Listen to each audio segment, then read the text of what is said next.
All right, ladies and gentlemen, it's Friday night, and certainly a lot going on here in the world of sports, a lot in the world of wrestling to talk about here. We'll pretty much try to cover it as quick amount of time as possible, or as long as my voice can able to withstand it. And with us here in his usual spot to kick off the weekend for us on a Friday is the host of the Hockey Fan Chat, also our go-to guy when it comes to all the latest happenings here in the world of professional wrestling. And he, of course, dabbled a little bit in that for a brief time. That is Mr. Randy Dillon. Randy, how are you doing out there? I'm sure if you're a hockey fan, you're certainly very tense and nervous, especially if you're three of the four teams, including the Carolina Hurricanes, New York Islanders, and the Florida Panthers. But how are you, my friend? I'm doing good, and you're right. If I'm a Florida Panther fan right now, I'm not looking happy. And Islanders and Hurricane fan, I'm on the edge of my seat. And I'm the Colorado Avalanche. I'm not. I'm a little nervous. Same with the Minnesota Wild.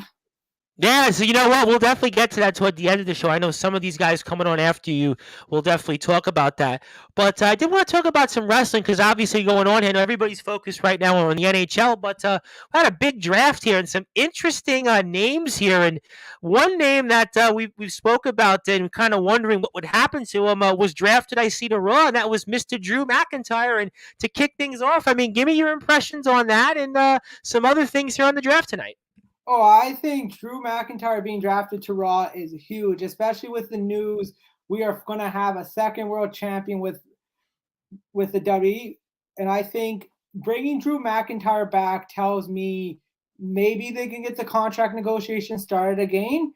I honestly think he's the perfect one to give this world title to. I know they're talking about Seth Rollins, Finn Balor, but Cody Rhodes, but I think Drew McIntyre the perfect go because one, I think if they still plan to do Cody versus Roman, whether SummerSlam or at WrestleMania next year, you got Cody to continue on that path to fight for his struggles for that rematch. And then Drew McIntyre, you have a lot of different ways to go with a feud with Rollins, and maybe you give Rollins the belt. I think fellow Irishmen going at it between Drew and Irish and Scottish men going at it between Drew and Finn Balor. So you got a lot of different ways to work, I think, with Drew McIntyre winning that title. Certainly, again, we spoke about this when it came to Drew's first run as champion. Again, almost you have to give him a lot of credit because that was during the COVID era and there was no fans in the Thunderdome and kind of gets lost in the shuffle. It's going to be one of those moments you're going to go, huh? What happened there in wrestling? And he kind of certainly got a little bit of a shaft there. And also Imperium gets drafted to Raw. And also, we see here when it comes to being drafted to SmackDown, the return of AJ Styles. I got to talk about AJ Styles, another guy that I mean we spoke about and kind of wondered what was happening, and we see that AJ is back with the gang, and talk about that and AJ Styles' return. Yeah, this is interesting because you go back to 2019 and 2020, there was some real heat between AJ Styles and Paul Heyman, and Styles said, "I don't want nothing to do with Heyman. Just please put me on a different show." And they kept him away for quite a while. And now the OC's drafted on SmackDown. We know Roman and Solo's on SmackDown. So I wonder, do Jimmy and Jay stay on SmackDown? Then we have a Roman and Styles feud with the OC going one-on-one against the Bloodline. Yeah, I guess you could do that, but then does that determine on the tag titles obviously going on? Do you think that that plays a role that if the Usos find a way to regain these tag titles, which we'll find out in a few minutes here? With the Usos were getting the tag title, I've been hearing rumors about this. Night of Champions in May. We know Sami Zayn's not going to Saudi Arabia, and the theme is every title is going to be defended. So either two things. Either someone saw this, suggested this online, and I think this might be a good idea. It somehow goes to a draw, and they split the titles on both shows, where you have the Raw and SmackDown title. Personally, I don't think that's a good idea because I don't think they're the strong enough tag team division separately. I think as a whole, Raw and SmackDown have a good tag team. Separate shows, I don't think they're strong enough. So those two things to indicate. And now who knows? Maybe Sammy and Kevin keep the title maybe possibly tell that before they have to go to Saudi and drop the title before that show. So there's always that to consider. Yeah, I mean, I guess we'll find out. And obviously, Bianca Belair gets drafted to SmackDown. Your impression on that? I have to think Io Shirai is winning the title. I don't think there's there's a point of sending Rhea Ripley in the Judgment Day to Raw. I've been talking about this for a while. I think Yep. we're going to see a split where Finn Balor might be on his own, and Damian, Dominic, and Rhea are going to be together still the Judgment Day. So I think it's a really good opportunity to give it to Io Shirai. You take the title off Bianca, and then you can get Bianca to work with some others. Like you have Rhea Ripley, who she can work with as well. So I think there's also those opportunities. Fair enough, and obviously Damage Control gets drafted to SmackDown. Becky Lynch stays on Raw, and also, which I thought was pretty fascinating when it came to the draft here and such. When it comes to everything else here that we've been speaking about here, we see the Bloodline stays. We see Cody Rhodes, obviously, all stuff that was certainly surprised. But some NXT talent gets drafted. I mean, India Hartwell, the NXT Women's Champion, gets drafted. I mean, what do you make of that? I'm a little disappointed, and not because I not think Indy's not ready. Indy's a great talent. She definitely has potential, but I would like her to get more of a run with the title on NXT. I would say give her 4 or 5 months, maybe a long-term run with that women's title on NXT to really solidify herself even more the top competitor. Now the question is, are we going to see the Way reunited? Possibly with Gargano, LeRae, Loomis, and Hartwell. We know Austin Theory is not going to be in there, so that's the possibility to happen. So we'll see how that works. Or the Indy's going to do maybe double duty for the next little while, where she's still going to be on NXT and Raw. And another thing I wanted to talk about, which we really haven't got a chance to talk about, and also Chris Bizet, also your, I guess, one-time co-host on the Hockey Fan Chat, says Florida has tied it up before. We'll definitely get to that toward the end of the segment with you here. Which I thought was interesting was Shinsuke Nakamura gets drafted to Raw. A name we've talked about drips and drabs, just recently returned. And what's your impressions there and what we can expect from Nakamura? A guy that, at times we've seen him in the main event title picture and other times we haven't. So what's your expectations here with Mr. Nakamura? I think Nakamura going to Raw is great because, one, with the new world title, when you have 2 world titles, you need a lot of talent, especially higher level talent to go with. We saw when they did the brand split back in 2016, there wasn't that talent to have 2 championships. It was really one. Brock Lesnar had one for half a year, and then we saw the likes of Randy Orton, Jinder Mahal, and then AJ Styles. We saw it wasn't really good. I think the talent, that main event talent, stronger. I think Nakamura can be up there competing for that world title as well, and I think he'll get a fair shot and more time on camera and develop his character. So definitely could work. We also know Vince McMahon is calling some shots on Raw. And I don't know how that's going to happen with now this new lawsuit breaking down with writing. So will he be out of the picture for the next little while they deal with this also? And Triple H is calling more of the shots. Well, we'll certainly find out. Another name I thought was fascinating, and I guess I don't know what to expect here. And what's your expectations on Edge on SmackDown? Do we see Edge a lot, or is it just kind of a limited appearance situation? I mean, what do you make of Edge coming to SmackDown? Edge on SmackDown isn't interesting. I thought he would be more beneficial on Raw, especially with the fact that new world title, that golden title, where he never lost it. He had to relinquish it due to a serious neck injury. So over 10 years ago. Yep, sure. Definitely, I thought he would be more on Raw, but I guess maybe add some compliment to SmackDown, because let's not forget, SmackDown lost some heavy hitters. They lost Gunther. They lost Drew McIntyre. These guys have been a huge play for SmackDown over the last year. So definitely that plays a factor, and Edge brings the talent. But we know Edge is not going to be around the whole time.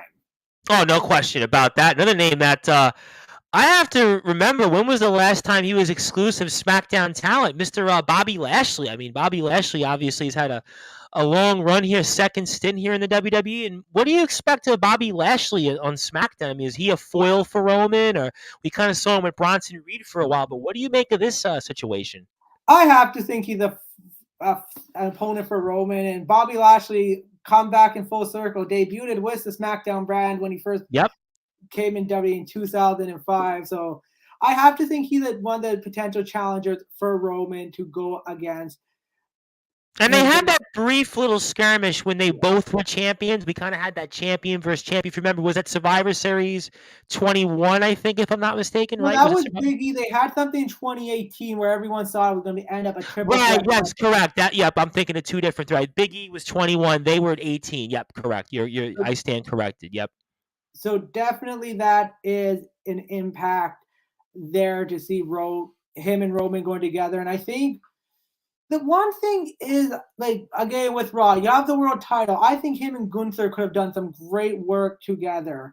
But on SmackDown, he's already worked with a lot of people other than Roman being the big one. So I'm interested to see how is that going to work out. Absolutely, no question about that. And I mean, Matt Riddle's on Raw. I guess you kind of expected that one. Anything else of note? We've run through most of the draft here so far. Was there any other names that surprised you? I mean, I kind of think we've run through most of the surprises, but for you, was there anybody else on the roster that maybe surprised you? One, well, obviously NXT Tag Team Champions get drafted also to SmackDown. That was maybe something else we could have discussed. Anything else on your mind? Yeah, again with the NXT, I'm very happy for Avafire, and I can't remember the other person's name off the top of my head, but they're great talent. Again, they just got the titles. Again, I would like them to get a little bit of a run, unless they're going to be like, okay, maybe they do both brands for the next little while. Damage Control is the interesting one here Yep. without Bailey, because I'm really to see how Dakota Kai is going to come in, especially her. Are we going to see maybe a reunion of her and Rodriguez down the line? Because we know they have a lot of history. We know she has potential to singles individual where she's been in some big NXT matchup, but never got the plug puller. There's definitely a lot of opportunities there. See the history of Rhea Ripley also. So many different Absolutely. possibilities. The one name I'm surprised we didn't see get drafted is Charlotte, though. That is, I was surprised her name didn't get Now, called. okay, I was thinking the same thing, and I was wondering, is that by design? Do we expect Charlotte not to come back for a while? Is that what that clue is, maybe? Because Randy Orton wasn't mentioned either. Yeah, Randy Orton was a surprise, bit interesting one. Bray Wyatt is interesting now to see what's going on with him, because there's so many rumors. Is it creative? Is it actual illness? But it seems like he's off the draft table as well. Then I think we haven't seen him since prior to the Elimination Chamber, so we're talking like 3 months almost now, right? About two yeah, and a half three months. 3 months. We know Brock not going to be drafted because Brock did whatever. So Logan Paul was the one interested I thought we would see tonight, but I guess again he is more An what attraction type. an attraction, but I think more on Monday Night Raw just because the 3 hours you need the viewership. And the last one I think is going to be where it's very interesting to the where they go is I'm very interested what happened with the Latino World Order and Rey Mysterio. What's going to happen with them? Are we going to see them continue with Judgment Day? Are they going to go separate way? Are we going to see them go heel or more face? That's an interesting group with a lot of potential there. And they're the top merchandise seller right now in WWE also. Well, that always works, right? Having the merchandise in your favor, certainly off a legacy name here, certainly does help a little bit. And obviously, Rey Mysterio kind of getting this rebirth in terms of popularity. Not that he wasn't popular before, but that certainly helps here. And then, obviously, also want to go into this whole championship situation we've touched upon very briefly. But I mean, what's your impressions then of this new world championship? Do you like it? Some people don't like the design. Some other people say, what's why not just have Roman with the title? And what's your impressions on that? I like the design. It goes back to the old World Heavyweight Championship. I think I think that it's pretty clear Roman's not dropping the title anytime soon. Not after day You 1000. think that was the plan all along? I think they've been going back and forth with that. I think it goes back Hmm. to WrestleMania with Cody. Do you let him finish the story? Do you go with do we build him up like John Cena after The Rock to go through that adversity? Do we get him to pass Hogan for another year? There's so many different avenues, but this is a clear sign to me. Roman not dropping the title till next year. I think it's a clear Maybe decision. he doesn't drop it at all. I mean, let's be honest. I mean, who else is out there? I mean, because you said Cody, right? But Yeah. we've got this championship belt on Raw. Now, Seth Rollins made his declaration for it. Certainly, you mentioned Finn Balor. But I mean, obviously, it's Cody's got to be at the top of the list. So maybe okay, he doesn't chase Roman. But I mean, is there really anybody on that roster on SmackDown that could believably beat Roman at this point? I mean, that would be my, thought. AJ Styles, the only other one I could see legitimately dethroning Roman. But again, I felt with Cody with I feel like he's everything. lost way too much capital Yeah, and way too much time. If you would have told me 5 years ago, I would have said, yeah, he could do it. But I think now, yeah. I don't know. I don't know. That's really the only one I could see. And the last name interested who didn't get called tonight was Austin Theory. Austin Theory kind of taking a dip after the loss with John Cena at WrestleMania. He's kind of, I think, he hit that high and now he kind of fell low with the U.S. title and in between Bronson Reed and Bobby Lashley. I think that's more him doing another program with Lashley. I think it was more with Bronson Reed on his own that could work, but I expect him to get drafted to SmackDown at this point because I don't see Gunther dropping that IC title anytime soon. Yeah, I think we spoke about this here in the past that we thought Austin Theory would go to SmackDown, and Gunther certainly we'll have to see what he does in Raw. But I think Gunther again eventually is going to be a guy I think that gets that world title. And I also want to break it here. A couple of minutes ago, the Carolina Hurricanes have defeated the New York Islanders in overtime, 2-1. Islanders kind of turned the puck over, and Carolina finds a way to put the puck in the net. And I think for a few minutes here, if you want to talk about that before I come back into maybe some AEW talk, Islanders obviously, I mean, the way they played the first two periods, I mean, the Islanders could have had 3, 4, 5 goals, but I mean, everybody questioned the decision of Freddie Anderson in net, and I think he was the difference tonight because those two periods, he certainly kept the Carolina Hurricanes in there, and Hurricanes get away to tie it late in the third period, and Islanders were lucky to get into overtime and didn't really have much left afterwards. But I think, again, special teams hurt the Islanders, lack of power play scoring, and again, they had at least 3 or 4 different chances to put it in and couldn't do it. And I think Freddie Anderson looks like Rod Brindamore was a genius. And give me your thoughts here on this game tonight. Freddie Anderson had a huge impact, especially letting that early goal starting the period. The other thing was that third period. That was a very tough third period to watch if you were an Islander fan. It looked like they were playing on eggshells. I think they were gassed, honestly, because those two periods, you got to remember, they had significant amount of offensive chances and weren't able to put that lead into 2 and 3 goals, and they gave a team like Carolina a chance to win.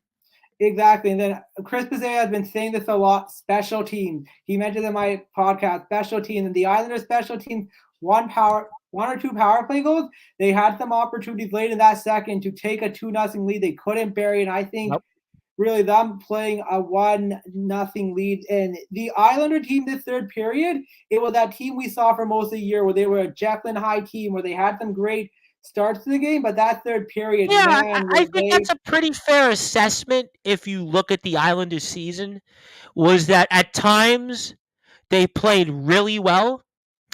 Other times Sorokin really kept them in it, and then there were other times that they didn't look like they were worthy of a playoff team. That was kind of pretty much their season tonight. They definitely were in it. They were competitive, but at the end of the day, they just really weren't quite the better team, and I think that's kind of why they're going home, and a team like Carolina is going on to play another round here. 100%. You look at their best players, Brent Burns, the special teams.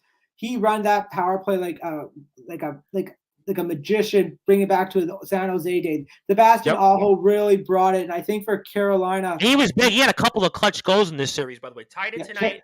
Had the winner in game 2. I mean, he had some clutch goals for them in this series. And then you look at the Islanders. Matt Barzal, not many goals. Bor Horvat got going at the end, but Andres Lee wasn't really there. I think Doc Nelson, to me, was another guy who was probably the best player offensively year to year, and their players didn't do much offensively for them. If you look at this series, even game 5, I mean, they were lucky to kind of crawl away with that win. I mean, they played pretty much identical third periods, except the 5th game, they were lucky to get away with the win. And tonight, they weren't able to do that. And again, kind of indicative of the Islanders season. They weren't a terrible hockey team, but they really weren't a great hockey team. But at times, just really couldn't put together pretty much. Couldn't quite put it together. They couldn't take advantage of the situation. They kind of fell behind. They thought they could coast their way. and they didn't play that shutdown hockey where we saw in the last 2 months of really good third period. It was going back to earlier in the season where they were trying to just swing by, and you can't do that, especially when you're a team with the Islanders. There's not only were they power play abysmal, their penalty kill was brutal this series. They let in a lot of Absolutely, especially game one. I think if you look at game one, Carolina gets the 2 power play goals on the Islanders. Even the fourth game was another example. I think Carolina got 2 power play goals in that game. I mean, the Islanders, who were a very good penalty killing team during the regular season, but in this series, I mean, they didn't really do. But for me, I'm going to look back on this series. To me, game 2 was the difference because the Islanders get no power play chances. Yeah. They have a lead in the third period. They played maybe their most complete game of the series, and yet they lost on a couple of fluky goals. And Carolina, again, if you look at this series, ties it in the third period in game 2. You look at what happened in the 6th game here. The Carolina ties it and wins it. But to me, I think game 2 really was where this series kind of turned. Even though the Islanders got back in it, I think losing that game really was ultimately, in my opinion, the difference in the series. Absolutely. Game 4 for me was another game where the Islanders laid a goose egg, I think. I mean, well, that first period, what was it, like 70 penalties that first period? Exactly. Like, they were a very undisciplined team. They didn't do a good job penalty killing. Sorokin can only do so much. Their big guys didn't get going. Carolina. He didn't play that great either in this series. I mean, he had a great game 5, but if you think about it, he let up some softies in these early round games in the series. I mean, he was good, but I don't think he was the Vezina Trophy winning goalie you had in the regular season. No, and you go back to game 2, some really fluky. There was maybe one fluky game. I think it was the overtime winner I wasn't a fan of, and that tying goal, like where Slavin scored to make it 3-3. Yep. He was really kind of like from the side of the boards. Yeah. And then there was the one that Islander fans, I ran into one today that was screaming about the Mayfield high stick that wasn't called. But, look, the Islanders weren't good on power play. And that was, to me, the Achilles heel of this team before we go back to wrestling was, they just, on the power play, unfortunately, this season, time after time after time, could not get it done. And I think that's why they're going home right now. And Chris Pizzea also gives us an update. 6-5 Panthers over the Bruins. Justin Gianelli says tough ending for the Islanders. Also, our friend Adam Morgan, wrestling star from the state of Texas, says woo. That's his whole thing. He just says woo on Sportzwire. But if you like what you hear from Randy Dillon, do give him a like and follow on Twitter and also Instagram at Randy, DHILLON. And my name is the Reverend Tom Bryce, and we're talking all things related here to the world of sports on an action-packed Sportswire Radio. We're going to do a little bit of baseball in a little while, about like 20 minutes of it. That most. I got a Rob Maraska contest winner. We'll definitely announce that, and then maybe a few thoughts on baseball. We're going to talk a lot, probably, of hockey, basketball, and some other things, but we're here with Randy Dillon. And Randy, I got to ask you about AEW again, because speaking of AEW tied into WWE, again, the weekly, what is going on with CM Punk? So this week, I think, was what happened was on Sunday, he met, I guess, with Chris Jericho and Tony Khan and FTR. He was on a plane ride back to Chicago. Some WWE talent was there. He decided to go to WWE. I guess some of the talent had come. They said, I don't know what it was, a suggestion, or maybe thought, okay, maybe something they talked about saying, listen, we need you to make amends with a lot of people in your past, and and a lot of those are with WWE. He goes there, he had some conversation. It sounded like him and the Miz kind of buried the hatchet in a way. Then he wanted to talk to Triple H, but Vince was fully against that. He was asked to leave, and seemed like he did make a ruckus. He's like, okay, fine.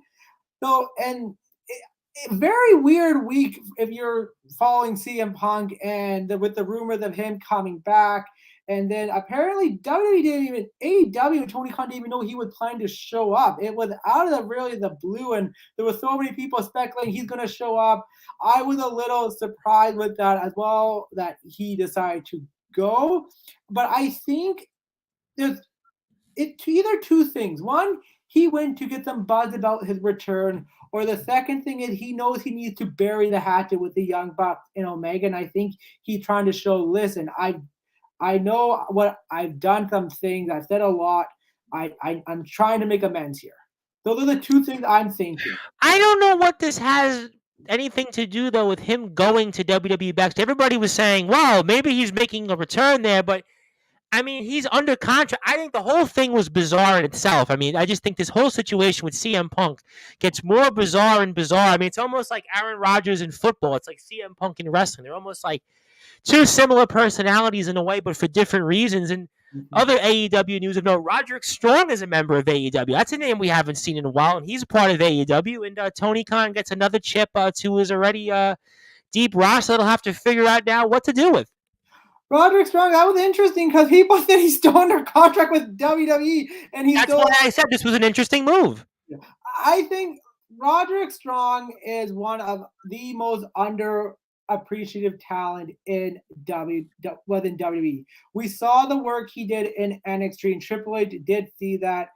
Unfortunately, we saw him look like he was going to get a big push with Diamond Mine, but we saw that kind of went up into smoke. Then, listen, I think this is perfect timing for Strong as well because with Adam Cole and Chris Jericho storyline, you bring Roderick Strong in, maybe Kyle O'Reilly close to wrong, and we could kind of, I don't know what they're called in AEW, but you could kind of see that group going along and continue the storyline between Adam Cole and Jericho. Because then you can get the Jericho Appreciation Society going along with Strong, O'Reilly, and Cole.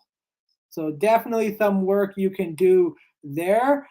The other thing with AEW, I'm kind of excited about. We are going to most likely see the pillar match, the 4-pillar match between Yep. MJF, You know, Darby this whole Allin. bizarre situation with MJF and Sammy where they were kind of like MJF wanted to be friends with him and you kind of basically he didn't want the match. And it was just that was just a bizarre kind of a Yeah, situation there. it kind of like I really appreciate Sammy Guevara, what he'd gone through, what he said. Like he was on the independent for so long, kind of like when he first came to AEW, they were like, okay, you're gonna be a backseat guy, not making much, and he's really worked his way up. But there's just something missing there for him to take that next step to be a top level guy. Like last year, I saw, like I said this many times, him and Ty Conte last year when they were together, they had something you could see it, but he always went back to Jericho in the pre. He went back to Jericho. And I think what you just said is what you hit the nail on the head where the move would have been to kind of let them go and do their own thing, but they had him keep going back to Jericho and being loyal to Jericho, and that kind of took away some of his momentum. Whereas now, is he a top guy? I don't know. I mean, I don't know that answer. And Adam Morgan would like to say something about CM Punk, which I can't repeat on air, but he basically says CM Punk is a bad word, but he says can't trust them ex-Waffle House cooks. Was that the Kevin Nash promo reference in 2011 when he called them a short order Waffle House cook? I think that's the maybe one, right? that like I understand where Punk is like you cause behind the scenes in one company, I can understand, but two companies you caught the bras you did and the See, I damage think you people did. were willing to give him the benefit of the doubt with his fight with the WWE because I think there's a lot of people that saw kind of There's like, issues. There yeah, were I think people saw those issues, but in AEW, where this is a company that is so heavily worshipped by the Twitterverse and everybody else on social media, and he has these problems. I mean, I don't know. I exactly. mean, Yeah, and it goes back to Madison Square Garden in 2018, where I yep, said we last spoke week about it that yeah, time after time on Sportswire. I mean, we've spoke about it and referenced it, many where times. he really the guys who made that possible, he really just kind of threw a slap in their face saying, "You did this, so what? I'm here. I'm here and I'm the best But yet." he really also is never really given credit to a lot of different wrestlers that kind of took his mantle after he took his ball and went home from WWE back in 2015. If you really think about it, right? All these different wrestlers that came afterward and tried to do the alternate thing, the Young Bucks, obviously Kenny Omega, Cody Rhodes to an extent. I mean, there's a whole list of wrestlers that have tried and gone on to this route and done their own thing. Even Jericho to an extent. You could throw him in there, a lot of different other wrestlers. And he really hasn't seemed to really given anybody, I think they're due in a lot of ways. Oh, 100%. I think the comments were in that press conference. I made the first $1,000,000 for the house. I brought in the Right, first, right. and I think that right there, that comment is a slap in the face to everyone who made this company possible, who were doing pay-per-views before he came in. I think as well, guys like Darby Allin who put him over in his first match. A person like Eddie Kingston who worked Oh, with Eddie Nick Kingston and him. That was certainly almost really not really drawing the line too much there between real and maybe Exactly, scripted. but he worked with him. He put him over, and I think there's guys out there that saying, "Listen, we understand you, and you've done a lot for the business, but we built this, and you need to respect what this is built on, and you can't just come over and saying you're better than everyone just because of your pedigree." Right, and certainly I do want to give an update before I get to Adam Morgan. Florida Panthers have gone to a game set. Everybody had them left for dead a couple of games ago here in the Florida Panthers. Do not die like John Wick. They're certainly pulling their best John Wick imitation here, and they go to a game 7. Got to give them a lot of credit. But Chris also talks about that. We'll bring the guys on here in about 10 minutes. And also here, Adam would like to say, I actually agree with CM Punk on both instances. This is a guy who understands his worth in pro wrestling and is dealing with people who don't have Punk fitted in their personal narrative. What do you say to that? No, I agree because his hottest commodity was 2011 to 2014.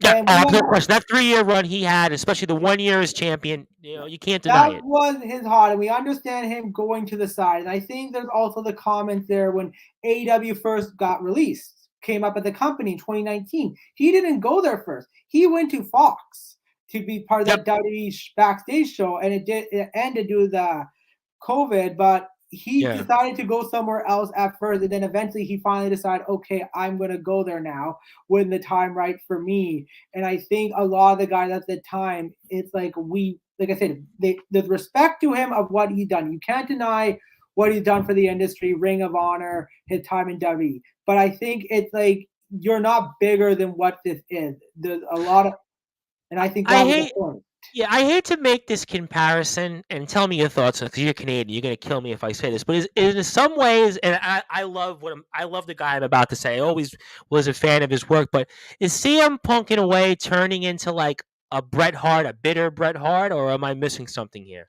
It sounds like he is turning his way into Bret Hart. Like I respect Bret. Like I know that some members of his family, my mentor Bruce Hart, I met his brother, the late great Smith Hart, and some of his Ross Hart. I met a lot of his other brothers, but I think there is resentment to Punk, and I understand it didn't go your way, and you dished out your dirty laundry. I understand you dished out your grievances, and you did the right thing because there was other people dealing with that stuff as well. But I think for you to do it again on a place where they've given you the key like WCW gave to Hogan pretty much. Good point. That's a great point. That is a great point. I think the thing is what superstars are seeing is you came in here after so long and you were given the Hulk Hogan, the Rock treatment, and you've been given everything. And I know there's a rumor saying he didn't want the title from Hangman Adam Page. That's more of Tony Khan. But again, if you're a veteran of the sport of professional wrestling and you understand the psychology of business, you understand you gotta say no to this decision.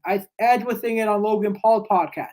He was told he was gonna break the streak. He's like, no, I'm not breaking the streak. And I think for him, maybe the decision was for Hangman Adam Page to win it. And I know that promo where Hangman Adam Page went off script, off what was discussed, and went for business for himself, as it said. But if you are a veteran and a leader in that locker room and you are there to promote and help the business, sometimes you got to be the higher level. Like we've seen it with Taker. Oh, listen, I've even at the independent level, right? You obviously train, so you appreciate what I'm about to say. I've spoken to wrestlers off the air, and I won't tell you who. I won't tell you the full details, but they would tell me, Tom, you got to do the right thing. Even though the promoter might want you to go a certain way, but you got to think about the guy that you're going in the ring with because you got to help them advance. Yeah. You got to help them get over. So, I mean, is Punk going into business for himself? I don't know. Is Punk going out there and, I don't know. I don't know. And in his tender in AEW, I felt he has gone business for himself. I look at Darby Allin, he had a great match. Darby Allin really got crushed. I think I got to be honest though. I think that was the high point of his run. That first match, all that hype, that crowd in Chicago, and then it's been. It was. I mean, obviously we haven't seen him in ages, but I mean, I think after that it was really like. I don't know. The MJF feud was flat. The Eddie Kingston feud got personal. Then we saw the whole thing with Hangman Page and Moxley, and then I kind of feel like it really went downhill and really quick. I mean, I have to be honest. To me, that was the watershed moment, the first moment he's there in Chicago, and then I feel like afterwards it went all downhill. No, exactly. You look at the Hangman Adam Page where that shouldn't. I don't think at that point that should have happened. I think down the road, maybe it should have happened later that year. But how it happened, where okay, Punk won some big matches, but he just get kind of thrown in that title picture and win it. Where Hangman Adam Page with that big win with Kenny Omega, he beat Daniel Bryan and had a good feud with Adam Cole. Like he had so much momentum. And he was a pillar. Listen, he was quote intended a pillar guy. You think about during COVID, he was one of those AEW original guys, and then. They have Punk here in a way. It's kind of similar to, not as similar, but with Saraya, how Saraya kind of was usurped into this picture. I know, obviously, I'm sure Saraya's done a little bit better in the locker room than CM Punk has, but it's a whole good situation here. But before I let you go, I do have one more comment from Adam. Being a promoter and booker is rough. Make everyone happy equals impossible. That's one thing I will say, Randy, in speaking with as many wrestlers and as many companies as I've had on Sportswire Radio, even the backyard types. I mean, there is a lot of politics involved in the sport of wrestling, even at the levels that we cover it on Sportswire Radio. And I think that's really what Adam hit the nail on the head. There is basically so much that goes involved in doing it, being in this sport, whether it's a wrestler, whether it's a promoter, whether it's a booker. And at the end of the day, it's almost like, I think the expression that we used to use in politics was like herding cats. It's almost like in a lot of ways, having a wrestling company and having a wrestling locker room is almost like herding cats here. So that's kind of the moral of the story here. Before I get to closing thoughts here, anything else you want to share on the playoffs here in the NHL? Florida goes to a Game 7. That surprised you at all before I move on to definitely surprised me. I thought they were done, especially tonight, how Boston kept fighting back. Bob did not look great. It's going to be kind of ironic if Bobrovsky beats another top-level team in the NHL who set records, because it was Tampa Bay in 2019 who set them records, and now... Call me crazy. I actually think Florida could win a Game 7. It's Game 7. It's one game. Why can't they win? Exactly. Minnesota looks kind of flat right now. Colorado, listen, Nathan McKinnon and Cale Makar are going to have to put their team on their back tonight if they want to force a Game 7. I mean, they're the champs. They'll get the benefit of the doubt, but if you look at their season, if it's an obituary, I think like the Islanders, they've just never been on, like, even footing this year. Never address that second line center. Injury, depth completion with no Gabe Landeskog. They didn't address that in the offseason. I mean, the deadline, hoping to come back, valuing the Crucian tactics, what he had to go through just recently the playoff with that situation just as a mess. And then going back to the comment with the Booker, I know a lot of hate for Vince McMahon, but I think, listen, Vince made Doughty successful at the end of the day because he had to make the decision right for the company. It pissed people off, but at the end of the day, the reason why Doughty was such a tech where he had to say, listen, we got to do this because it's now. Maybe in the mid-2010, maybe 2016 past, some of those decisions will be really bad. But before that, like a lot of the decisions were not the greatest. I think we go back to the screw job where that probably was a horrible decision, but he knew that was the only way he could get out of that. Right. And if you look at it short term, it was terrible. But long term, the company obviously got traded on the stock market, and we saw the growth of the company. And you think about obviously that whole era, what it ushered in Austin, it ushered in The Rock, the Generation X. And you think about even post 2016. I mean, listen, they get the Peacock deal. They're going to be sold, and Endeavor's bought them. You think about obviously their own network they create. So, I mean, at the end of the day, Vince, he's been the only promoter, if you think about all of time in wrestling history, that's really been able to withstand the test of time. Nobody could do it. I mean, Dixie Carter couldn't do it. Certainly WCW with Turner. I mean, I mean, remains to be seen with this NWA reincarnation. Bockwinkel couldn't do it. I mean, obviously, I think Stu Hart did it at a regional level for a long time, but Yeah. nobody's been able really to recreate what Vince has done here. I know the rest of the guys are going to come on here shortly, so I want to give you the opportunity for any closing thoughts. I know you got to run and such, and obviously anything else you want to plug, share, say, and we'll see what happens next week. A lot to talk about here in the NHL and certainly in the wrestling world, and you're the man to cover it with me. I appreciate it, Tom. Yeah, just quick thoughts on a few things. Some big games tomorrow. Will we see a Game 7 in Toronto where there's more pressure? I know Justin Gianelli is hoping the Devils go on, but Billy McAvoy is hoping it goes to Game 7. And for the Rangers and Devils. And then for a wrestling standpoint, it's very interesting to see how everything's going to work out in the long term with what's going to happen with CM Punk. But the good thing I want to end on here is the Owen Hart Cup. Seems like they're going to set the finale in Calgary. I'm very happy with that to pay tribute to Owen Hart. Listen, great legacy. That is what happened in WWE, just awful. So much repercussion, all that. But I'm just glad the tournament's going to end in Calgary for he can get a kind of like the hometown crowd to be there.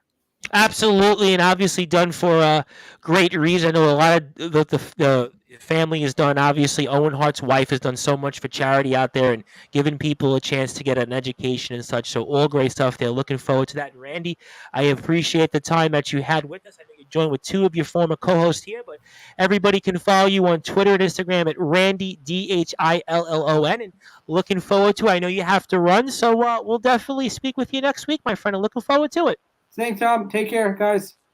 All right, that was Randy Dillon here of the Hockey Fan Chat, and I'm joined here also by a couple of other people here. I got Billy McInerney, I got Justin Gianelli, and Rob Maraska. Rob Maraska, I'm doing a little bit of baseball with you here. I'm going to do about 20, 25 minutes of baseball, then I've got to move over to some other sports here. I believe the Brute Force, Brad Weiss, I'm sure will join us here shortly, but I know you got a contest, and you got a big contest winner to announce here. So for those that are listening and watching on Sportzwire Radio, tell us about the latest winner for your contest here, especially for those who are going to find out if they're the lucky winner, especially on Twitter.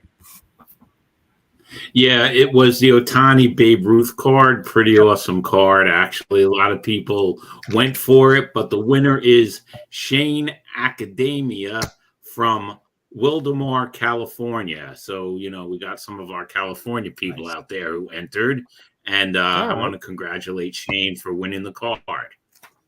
All right, congratulations. And one more time, that person again is?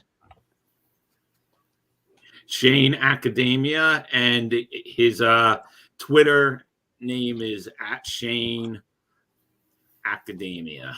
Okay, all right. So that's certainly a long name, but certainly a well-deserved winner, and we appreciate that here, joined by some different guys. So I'll speak baseball first, and then we'll jump into this whole dynamic of the Devil and Ranger fan here on the stream. I'm kind of really curious how these guys are going to be able to coexist for a little while. Might need one of the wrestlers to break them up, but obviously here, guys, Mets and Yankees were on the short end of the stick here. Yankees offense looked good, but Yankees do come up short. I want to join with Chris Bezea first, kind of the impartial observer to some of this, because obviously our Islanders are on the short end of the stick here tonight. But Yankees had 16 runs the last two games. We get 2 here, and give me your impressions on that and anything else here with the Bronx Bombers. Well, tonight you had no Judge because now he's got a hip problem and going for an MRI and all that, so that doesn't sound good. But tonight you had DeGrom pitching into the fourth, no-hitter, perfect game, but obviously he gets taken out. Yep. He wasn't feeling so well either. So, but yeah, it's going to be rough these next few games or however long it's going to be without Judge. I mean, we get Bader back hopefully next week, but that's nothing like what Judge is, obviously. Missing Judge is going to be huge for this team. He obviously carried us last year. He wasn't that great yet this year. But yeah, that's a huge loss. That's not going to be something they're going to be able to just replace. So and it's Stanton and Judge now. So last week on the show, we spoke about Stanton, and now we're losing Stanton and Judge. You're losing realistically between 80 and 90 home runs between these two guys. Yeah, I don't know. I don't know how this team's going to get going. Hopefully Judge is, like I said, if it's a long-term thing, this team is going to be there's going to be no shot at making the playoffs with this team without Judge and Stanton for a long period of time. I hope the Judge thing really isn't a serious thing because, I mean, as you guys know, the hip, that's where you generate a lot of your power from when you're batting. So for a big power hitter to have a problem with his hip, that's not good. So I'm, crossing my fingers here that it's not a long-term or an age thing or anything with him. So hopefully it's just a couple of days, even if it's a short IL, I'll take it. Just hope it's not a long-term thing. So we'll see. Hopefully Sevy's going to return, by the end of May. Rodon, maybe we'll get him in June. We've been talking about Rodon pretty much the entire first month and a half on when he's coming back. It's just a rumor at this point, isn't he? I know. He's turning into years ago. Seen him in a uniform yet. You know what's turning into a few years ago. Remember when certain guys from the Mets would be out for whatever reasons, they would be like undisclosed reasons. It's almost turning into like a Met injury report or even an NHL undisclosed injury. You get all those injuries reports, and they'll say, undisclosed, and it's almost turning into that. Getting into like the Jed Lowry range of things here. Well, let's not hope it goes that. Let's not hope it goes that bad for the Yankees. Because at that point, you're going to get basically a cameo of one or two starts, and obviously the Rays here again have continued their strong start in the Baltimore Orioles, who listening to you and Patrick talk about in the Talking Rival show, have kind of played pretty well here. Scrappy team, and then Toronto Blue Jays are in there. But Billy, good to be with you. And I'm going to probably ask you and Justin in a little while if you guys are growing playoff beards. That is why you're actually growing those things. But give me your impressions on anything else you want to talk about, Yankees, Mets, whatever is on your mind, and I'll say welcome to you as well. Yeah, thanks for having me on, Tom. Talk about the Mets real quick. They're limping. There's no other way to put it. They're limping. Their rotation is not what we thought was going to be going into the season. It's just right now you're trying to piece together good outings every day, and that's no way to go into a series with the Atlanta Braves. David Peterson, another blow-up inning. He needs to develop an out pitch. At this point, you're kind of just, I think, waiting for Scherzer to come back from his suspension, which hopefully will be Monday, although if there's weather this weekend, that could push that back. Yeah, the weather looks terrible in New York here. I think the next couple of days was even a miracle they played 5 innings tonight. I mean, right?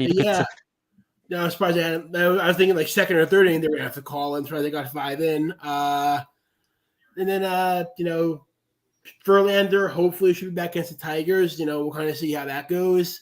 You get them back. You can, it's easier to piece together 2 starts a week out of, Peterson, Miguel, Lucchesi. Then it's a piece, 5 starts a week out of them. So hopefully they can kind of limp in and, stay afloat. You have to be careful. The Braves can run away with this division really fast. And I think, Justin and Rob can probably speak to this. It's a different feel with the Mets this year. Last year, you felt like they were never really out of a game, at least until towards the end of the season. This year, you watch them, and you just feel like if they get behind, that's it. You feel like they're not really at a spot where they can come Why back. do you think that is, though? Because last year, they were basically the cardiac kids. They would just find a way to win games. I mean, why do you think that's the difference this year? I think it's early in the season. I think it's somewhat cyclical. The offense hasn't really gotten going in general yet. Yep. I don't think, and the big thing was last year, the top of the order, Nimmo, Marte, Lindor were all excellent. And this year. Oh, yeah. I mean, listen. Lindor had RBI chance after RBI chance last season. So I think it's, the top of the order needs to get going. And I think it's just one of those things where they, right now it's too early to really start making trades, but at some point they have to find, they have to find a better here than Daniel Vogelbach. They have to internally or externally. I think, Beatty's going to force him up the lineup really fast. Alvarez has gone through a slow start. A little disappointing there, but certainly Tomas Nido and Omar Narvaez are not going to push him for playing time. So I think, it's if Brett Beatty keeps doing what he's done since he's come up, that's going to lengthen this lineup a lot. But I think they need to they'll need to add an impact batter too. Preferably an extra outfielder, push Canada more to a 4th outfielder role.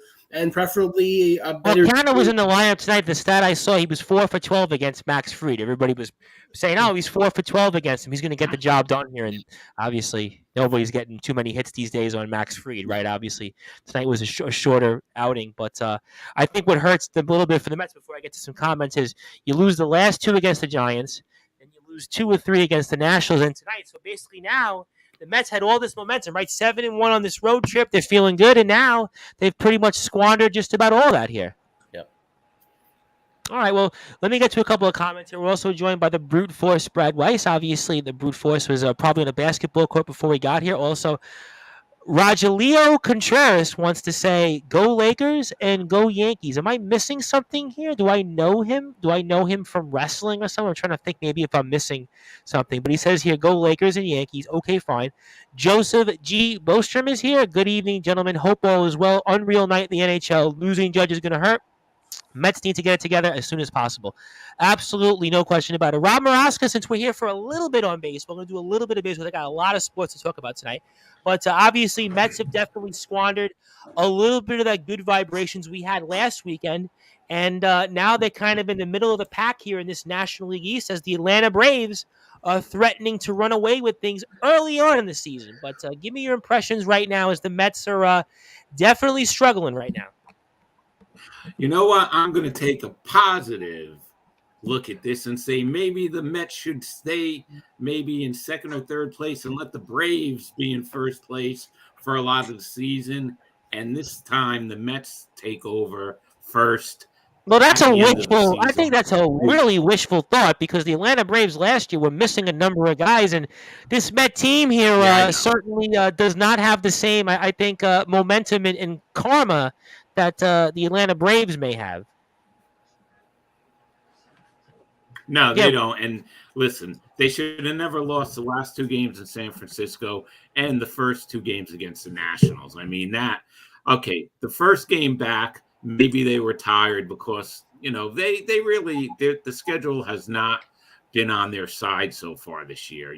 They've been on the road a lot. They already had the California trip, the West Coast trip, which they started off fine, but losing the last 2 games against San Francisco, that should have never happened. And then losing, the first game, maybe you could say they were tired, but the second game, they should not have lost the first 2 games against the Nationals. They were not hitting. They just looked like they weren't into it. It was boring baseball. And let's face it, yesterday's game, they're lucky that they come back and win that game. Yeah, they're up 7-3 and they squandered another. Listen, the Mets. Yeah, listen, the Mets right now could be on a significant losing streak, and then all of a sudden we're really panicking here. You could look at it from that way, Rob Maraska. Yeah, I think you're having a little bit of a lag. You're having a little bit of a lag. Go ahead. Yeah, they're lucky that they're not. They didn't lose all 3 games and get swept by Washington. That's for sure. Could you guys hear me? I'm having a lot. You're lagging big time. So I mean, if I don't know what. I think I'm having problems because of the weather. Okay, well, I'm going to read that comment. I'll come back to you in a couple of minutes. I want to get to Jodell before I move on to Justin Gianelli and Brad Weiss. Yeah, but the season is early, boys. Wait till the All-Star break, then the crystal ball gets clear. But see, I'm going to disagree with the last part of that comment because you can't really wait till the All-Star break. To me, I look at baseball, it's really Memorial Day is where I start thinking about the calendar. All-Star break is too late, Jodell. You're talking, at that point, 90 games of the season's already played. So I really... Especially chasing the Braves. They're not going to give them a lead. They're not going to give them a division lead. You got to... No, absolutely not. The Braves are on par to win despite some of their losses in the offseason. They're on pace to win 95 to 97 games. The problem is this early, even with the Yankees, I'll throw the Yankees too, like, what are your options or what you could do, right? Because you can't do anything. You got to play better. You got it right. Exactly. You got to play better. Tampa's on a pace. Listen, Tampa's essentially the Yankees of last year. They're 22-5, and they win again. I mean, so at the end of the day, we talked about this last week on the show, right? Tampa, even if they play 500 the rest of the season, let's just go for devil's argument, right? They go 500 the rest of the year. That puts them at 90 wins. So that's one team in the playoffs. You got Baltimore that's playing very well so far. They carried the momentum from the second half. Are they going to be a 90-win team? So now you start thinking about where are my spots in the postseason? I mean, it's a big concern here. And Justin, obviously chomping at the bit to hear from you. A lot to get into, Yankees and Mets, and both teams kind of hit a sour note tonight. Yankees, I think, did play a little better before this than the Mets, but still both teams definitely where they are in the standings. Probably not where they hoped so far. I do think Joe's partially right that I'm not going to panic at the moment, but I'm certainly going to be a little bit concerned because I've got Tampa and Atlanta who've gotten off to very strong starts this season. Yeah, for sure. And I'll just quickly touch upon the Yankees before I get to the Mets. And, with the Yankees, it really is going to be about the health of Aaron Judge. I mean, I came on the show last week and said there are two guys that they cannot afford to lose for a long stretch of time. And that's one is Garrett Cole, the other is Aaron Judge. And now we're dealing with the question of what this Aaron Judge injury is going to look like with the MRI. And you're very scared about the hip because even if it's not a serious injury, you do worry about it lingering for the rest of the year. And maybe it is best to just shut him down for a couple of weeks and just let him rest. That way he doesn't have any lingering effects come July and August and September when you're really going to need him. I mean, look, the Rays have gotten off to this historic start. They're 22-5, and they're basically running and hiding in the American League East. Is this a situation where the Yankees are dead from the division? I mean, it's hard to say that on April 28th, but they're far behind. The Rays have played so well, and I mean, I think that the Rays are going to sleepwalk their way to 95 wins at this point. The math. I'm not going to sit here and say they're going to go 100, 110. I'm not going to go that far. No way. They're not going 110. There's no way. I'm not going to say they keep up this torrid pace, but 95 wins is really not a hard ask anymore when you've already won 22 games. All they got to do, if you do the math, all you got to do is go 73-62 the rest of the season. That's it. You know what? That's not a hard ask. It's a talented Rays team. So the start they've gotten off to is really they're really benefiting from. As for the Mets, I think it's just time to admit that this team's just not that good. They're really not a good team. Beatty's playing Beatty's playing good. He's been couple hits yesterday. Yeah, three hits yesterday. Had a hit off Fried today. It's time to start seeing him move up in the lineup.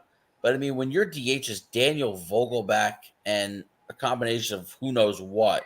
It goes back to the days. Remember when John Mayberry Jr. was hitting lead cleanup for us a couple of years back? I don't want to go that far because Daniel Vogelback's not that bad, but it's not great. He still has an over 800 OPS since he's come to the Mets.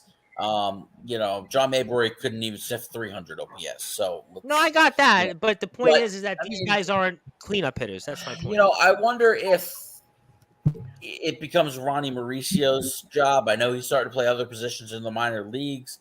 I do expect Alvarez to start hitting at some point, but for me, I really want him to develop behind the plate more in the major leagues. That's why I want him playing every day. And I think the lineup will be okay. It's funny. The lineup is the least of my concerns at this point. It's the pitching. With the aging veterans of Scherzer and Verlander, whom we haven't seen yet. Well, I mean, that's the biggest thing. I mean, listen, these guys are combined almost 80 years old total, and what do you get from these guys going forward? And Max Scherzer has not been very good to start the year. Now he's going to be coming off a suspension. Maybe Monday. We'll see what the weather says in terms of how many more games the Mets and Braves play this weekend. But good point. You get Verlander back next week. David Peterson's been absolutely dreadful. Tyler McGill's starting to struggle a little bit. Carlos Carrasco's hurt. We haven't seen Jose Quintana yet. Crazy to say, but their best pitcher right now is Joey Lucchesi. Hey, listen, we spoke about that I think last week on the show. I mean, and all kidding aside, I do think Joey Lucchesi is going to pitch well for them, but you can't be relying on him at the middle of the rotation. And Kodai Senga is definitely having struggling adjusting to Major League pitching. To Major League Baseball because they have to give him an extra day every time. The Mets, but we also didn't even think that he was going to be somebody we were depending on as a front end of the rotation guy. I thought he was. I thought he was going to come here and pitch well.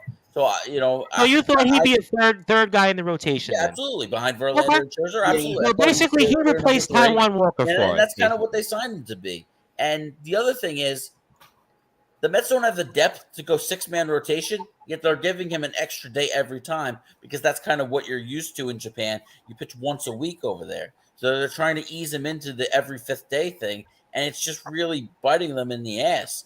And right now their pitching is just not holding up its end of the bargain. It's really not.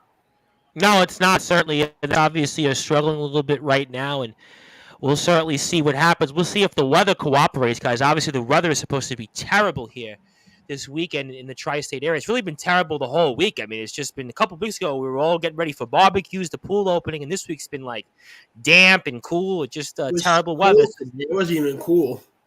I was the idiot in shorts and a t-shirt on today. People were like looking at me like, what's wrong with you? But the Brew Force, we'll find out what's wrong with me on Tuesday night when we do a segment with a friend of ours here, certainly a friend of yours, somebody you might be sick of seeing. But I was curious on a couple of thoughts here. Obviously, we'll get your perspective on the Mets in a second, but with this injury with Aaron Judge, I've always asked you this question over the past 3 years. When a player gets injured, you're a big guy, though, so you can relate to that, especially when it comes to an injury of this magnitude and such force for Mr. Judge. And I mean, talk about what we can expect and how serious of an injury. And just even when he comes back, you think about a hip injury, especially in sports. When you hear hip and back, it's almost like, it's the worst injuries to have, especially with an athlete as big as him, with the size and what he uses to do to put his body out there for him to get those home runs that Yankee fans love. And I mean, what's your expectations on that? And maybe as a follow-up, give me your thoughts here on this New York Mets team right now.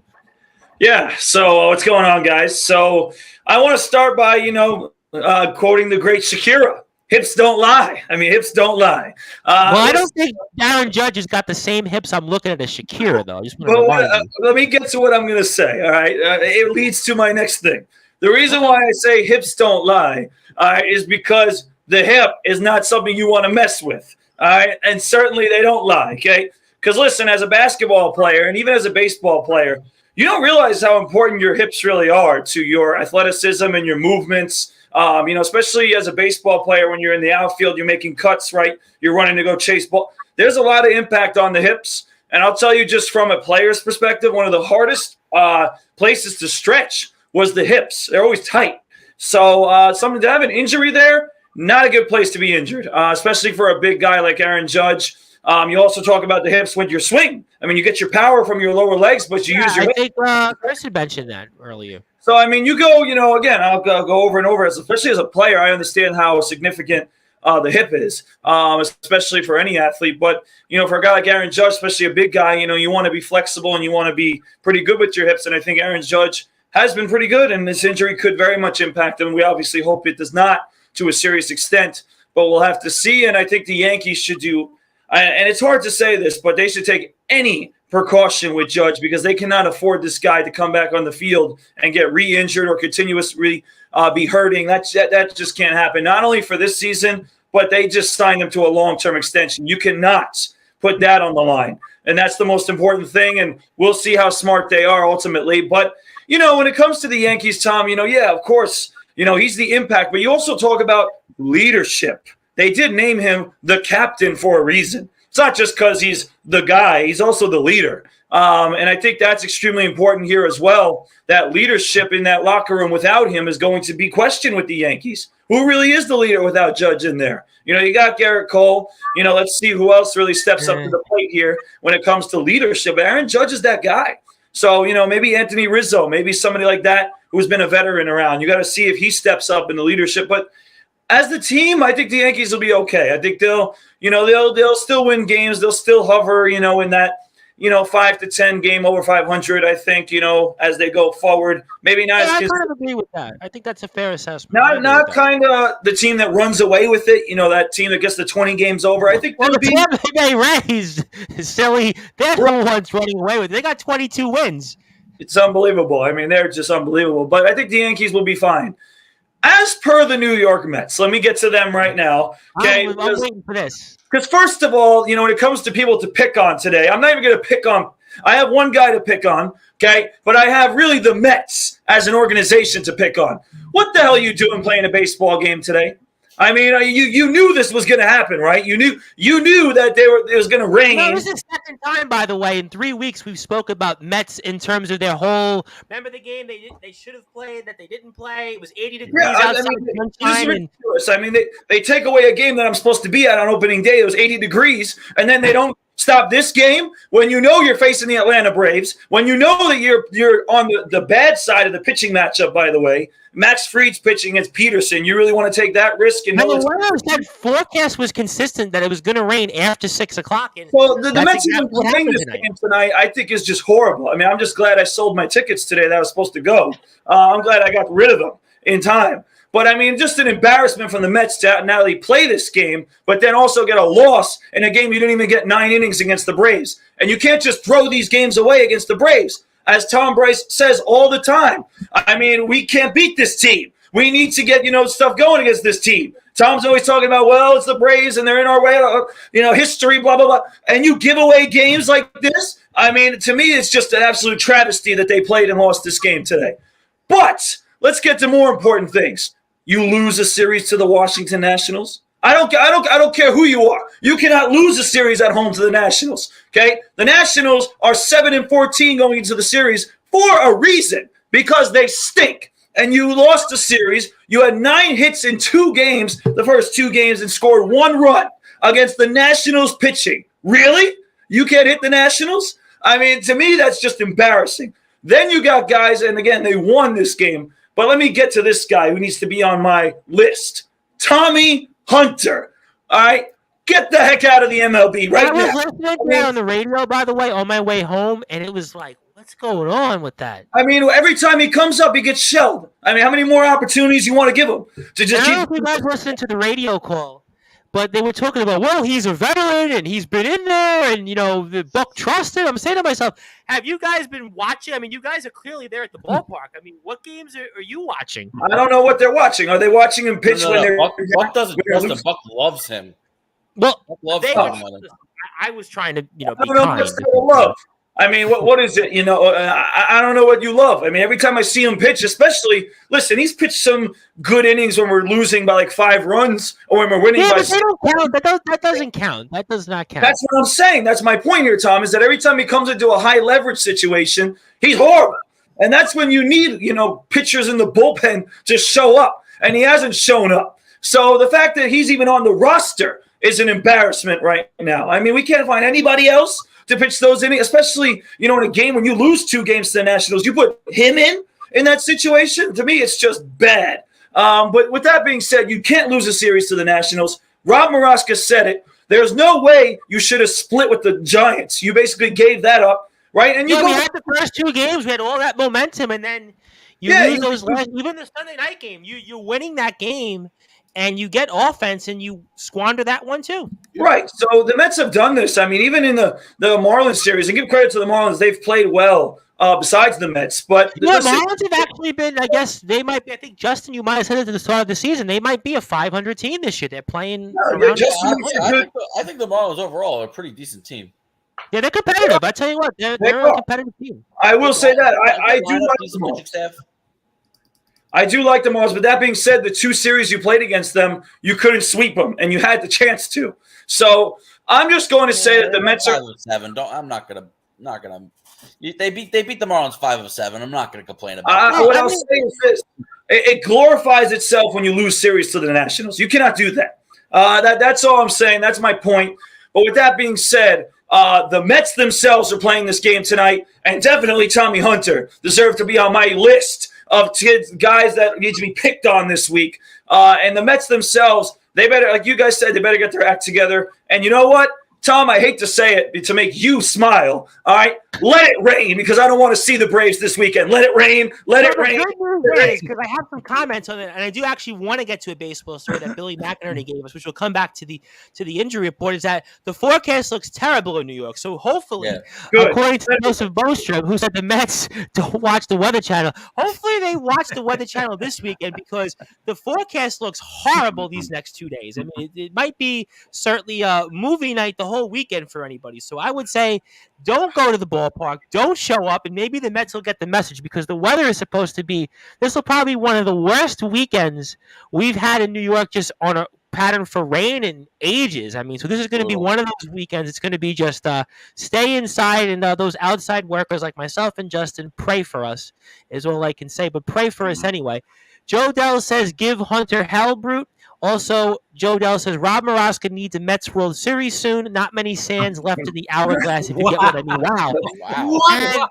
Wow. Well, I will say that. I won't spoil it. I won't saying that about Rob. What's going won't on? spoil it, but that was actually... Hey. I won't spoil, but that's actually, if maybe he saw the movie, but that's kind of a reference in one of the early scenes in John Wick 4 to a character, where basically it kind of like there's like a minute of time it goes down, and all of a sudden one of the characters, I won't say what happens afterwards, so I don't know if Mr. Dell is watching the same movie that I have, but let me move on to something that Billy McInerney gave for us before I do move on to the other sports, because I got Aaron Rodgers to talk about. I got the Knicks. I got the Rangers and Devils. So I want to do this and spend a few minutes on it. But the news here of actually Jacob deGrom here, yet again, possibly with another injury. And I'm going to go with Chris first because you probably saw a little bit. Well, maybe you didn't because you were watching the Islander game, probably like me. I was watching both. I figured that. You probably had one. Back in the day, they used to have, maybe Rob and Chris remember when they had the TVs with the split screen? You'd have like, if it was like in the 90s, you'd have one of those. You guys might have had one of those. Picture, right? Yep, that's it. Those were the ones. Optimum still has that in their cable, right? Okay, all right, fair enough. So I knew I wasn't the only one missing that out. But, I mean, Jacob deGrom, I mean, certainly we speak about the Mets, we speak about the Yankees with some issues, but did the Texas Rangers get a buyer beware here, or what with Jacob deGrom? Because he leaves a game here, he's pitching a gem, and this is his second time this season. I think he's had an injury. And what happens here with Mr. deGrom, you think? I don't know. I mean, but to be honest, this is nothing new, and the Texas should not be shocked by this by any stretch. I mean, you guys know it just as good as anybody else that watches baseball. This guy's always hurt.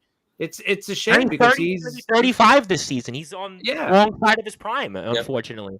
I mean, you're talking about a guy that should be in the Hall of Fame when he's done, but I don't think he can because he's just missed so many games. Yeah, we've talked about this before. I don't think he gets in. I don't think so either. But I mean, talking about it just from a team point of view, if they don't have deGrom for the whole season, it's going to be tough for them. But right now, Houston still, they're starting to play better. But and those Phillies won tonight. They beat them. Those Phillies. There you go. You're looking good with those Phillies, by the way, Brad. You're looking good with them. I got no comment. And Bryce Harper's coming back soon too. So I'll tell you what, Brad, you're going to be right on the Phillies. Favorite player. You're going to be right on the Phillies, Brad, because I think they're going to find a way to sneak into the playoffs. So you're going to be right on that one. Once again, Brad, the confidence. You were right on those Phillies. What was their record at this point last year? Not good.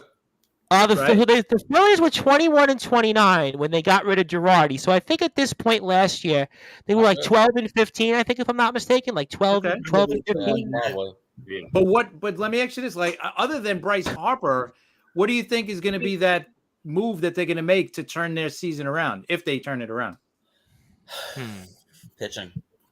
I don't think Phillies pitching is all that good. I'm sorry. Zach Wheeler is the only pitcher that they have that really scares me. Aaron Nola doesn't scare me at all. Their rotation's not great. Their bullpen's not good either. Their bullpen's never good. And they added pieces too to that bullpen this year. Yeah, the right ones. Not good. Well, I mean, the extra wild card helps them a little bit. I mean, you have to wonder. You have to wonder, the Marlins, are they where they are? They look good so far. I mean, the Pirates, 18-8. I mean, nobody sees that one coming. Do they come back to earth? Does that help a little bit? I don't know. I don't know. I'm starting to think the Pirates are decent, but well, I asked this question 2 weeks ago. But the one thing that they're benefiting from is the Cardinals have been really bad to start the year. Yeah, the Cardinals, I don't think anybody saw that the Cardinals. I still think the NL Central is a one-team postseason Yeah. berth. Hell, it might be the Pirates at 87, maybe. Well, you got the Cubs also over 500. You got the Cubs and Brewers. I mean, Milwaukee's usually always in the mix. Not a big fan of either team. Milwaukee's 17-9 though. They could slip in as like the 7th seed, but I don't think the Cubs are going to hang around. Maybe a second wild I card. think if I were to bet, I'm going to say Milwaukee would just because of process of elimination of those Possible. teams. I mean, but obviously, a couple of comments here. I'll get to Rob Moroska. Let's see if you can have better audio here. DeGrom saw his best years in Queens. Obviously, that's going to be the case. Joseph Bostrom says, wait, he got hurt again. Damn. Yes. Anthony Finkel checking in from the Big Bad City. Are you in Florida? Or are you somewhere else now? Because I can't keep up with where you are. So you tell me where you are. Well, actually, you know what? I think you are back home because I think I realized you were in New York yesterday. So I think you are back in New York City. So you were at the NFL draft thing here. So, all right, fair enough here. But Rob Moroska, Jacob deGrom, a topic we've talked about here quite a bit. And is this a sign of bad things ahead for the Texas Rangers, maybe with a forecast of deGrom on the injured list for a period of time and some? Yeah, they're in trouble. Definitely if DeGrom's on the IL for an extended period of time. That's a bad contract. We're not shocked that this is happening. We kind of got used to it. Look at the season the Mets had last year without DeGrom. Texas was depending too much on DeGrom, and we just knew this is no shock. And I don't want to see this happen. No matter what, I don't want to see this happen to him. But there's just DeGrom is just going to keep getting hurt and hurt and hurt. And like you guys said, I don't think he gets into the Hall of Fame. Yeah, I don't think at this point, based on the fact that he's going to turn 35 and how many years realistically you going to get out of him. I mean, even if he somehow pitches this contract, I don't know what's more else here. And I mean, Billy, for you, anything on DeGrom? Anything else you want to add on it before I move on here? Yeah. By the way, if I'm the Texas Rangers, I'm not worried about this year with DeGrom. I'm worried about next year with DeGrom because forearm soreness, forearm tightness, that often leads to Tommy John surgery. And if he has Tommy John surgery at this point, he's not making it back until 2025. So yeah, absolutely. And he's had injuries and surgeries before. I mean, this is the scary thing with this guy. You might have just lost 40% of this contract you signed with Jacob deGrom, the first month he's in your uniform. Well, I mean, that's certainly for Texas Rangers fans here a scary thought. And for you, anything, Mr. Brewforce, you want to add on DeGrom? I just got to give you a shot on it before I do move on here because I really want to talk some of these other sports here. The guys mostly said it. I'll say this, all right? I'll say this just to add a little fuel to the fire and get our buddy John Gonzalez engaged, get him ready. Because I don't know where me, by the way. He's ready to come on here, it looks like. All right, John. Well, I don't hear you, John, all right? But anyway, what I'm going to say is according to John Gonzalez's reporting, all right, which we all know is bologna and cheese at this point. I mean, listen, maybe he could report that DeGrom actually left to do us a favor because he knew, maybe he knew something that he was going to get hurt again. And he didn't want to, mess the Mets up. So I don't know. But we haven't seen him on the mound, though, to be fair. It's like we've had better luck. To be fair, he'll be back the next week. But anyway, what I will say is this in all seriousness. It is, as to Rob Moroska's point, it is disappointing. This is not what we want to see. As much as, obviously we were disappointed that he went to Texas. I mean, we don't want to see his career completely dishevel and crumble and crash. I was happy to see him starting to succeed a little bit after his first couple of bad starts. But, at the same time, like Rob said, accurately, this is stuff that we're used to. And it's just sad that, it just continuously happens to him over and over again. And if it is Tommy John surgery, I mean, I believe it's his second one. I was going to say before his career, right before he came up to the Mets, didn't he have the surgery? I mean, that's devastating, and and to me that could really impact him in a lot of different ways, especially how hard he's throwing, how he's how efficient he is. I mean, I'm definitely concerned for him, and if I'm a Texas Rangers fan, boy, am I angry right now because you spent a lot of money for this guy. And right now, as Billy said, the years might be ticking off because he might miss a couple. Not ticking off. I mean, like I said, you got him at 34. So now you got him at 28, 29. All right. You still got a couple of those prime years. I mean, you got this guy in.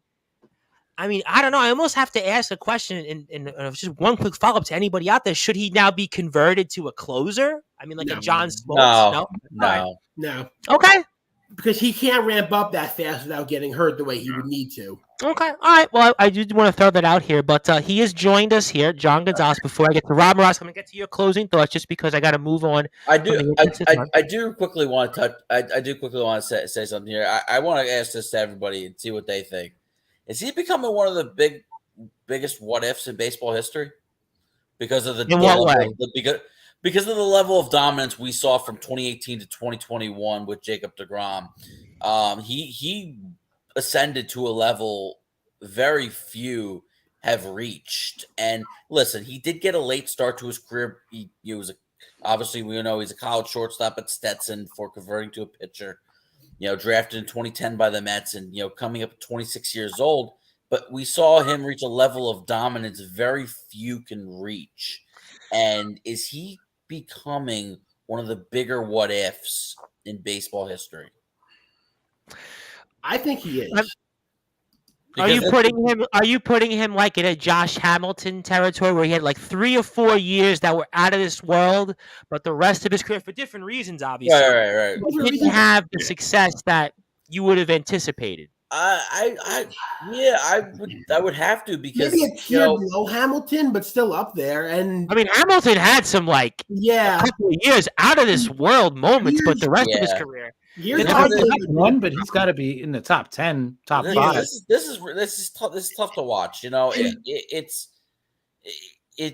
sad to see all these injuries continue to hamper Jake, and obviously I wish him nothing but success in Texas, but clearly the injury bug has bit him again, and the Rangers have to figure out what's next. They also paid a lot of money to Corey Seager too, and this is 2 years in a row he's been injury plagued. He missed a lot of time last year with injury, and now Seager's out with the hamstring issue. And now the uncertainty with forearm tightness at deGrom. Like Billy said, that's the beginning of Tommy John. It's an interesting. It's because if you think about all-time players in baseball, right? Before I read off a Joe Dell comment, which I'm going to slightly disagree with, but I mean, you think about it. He had 3 or 4 out of this world years, deGrom, right? And how many players have had that and yet not really had Hall of Fame careers? I mean, you think about the first half of 2021. He was putting up Bob Gibson-like numbers, had a 1.08 ERA, and was just blowing everybody away. And you still see it when he is on the mound, but he's just not able to stay healthy. It's sad to watch, honestly. Do you put a Ryan Howard in that territory who had like 5 or 6 monster years and then kind of fell off after the contract and dropped off? Is that a better comparison? I don't know if that's a what if story. I forget what season it was. It was that Achilles injury that Howard suffered. I think that was after the Game 5 in the NLDS. I mean, I forgot what year it was, but yeah, that was at the end. He just dropped his career off. But here's why I say yes on deGrom being one of the biggest what ifs. Back-to-back Cy Young awards, very impressive. Not many guys have done it, but it's been done. Yes, it's been done. It's not 2021. Obviously, he was easily going to win the Cy Young if he stays healthy the whole year. No one was going to come close to competing for that award. There was even debate that he might win the MVP. Yeah. Well, I got one for you. Unfortunately, I have one, and it's really a sad one, I should say. There's the most obvious one. We're all going to know it when I say it. Jose Fernandez. Yeah. Oh. Yeah, I think that's got to be the most what if, right? Because he had 2, maybe 2.5, certainly 2 years that you would have talked about him like a Kershaw, deGrom level, Verlander, and then obviously it's ironic you brought him up because I was talking to my buddy last weekend.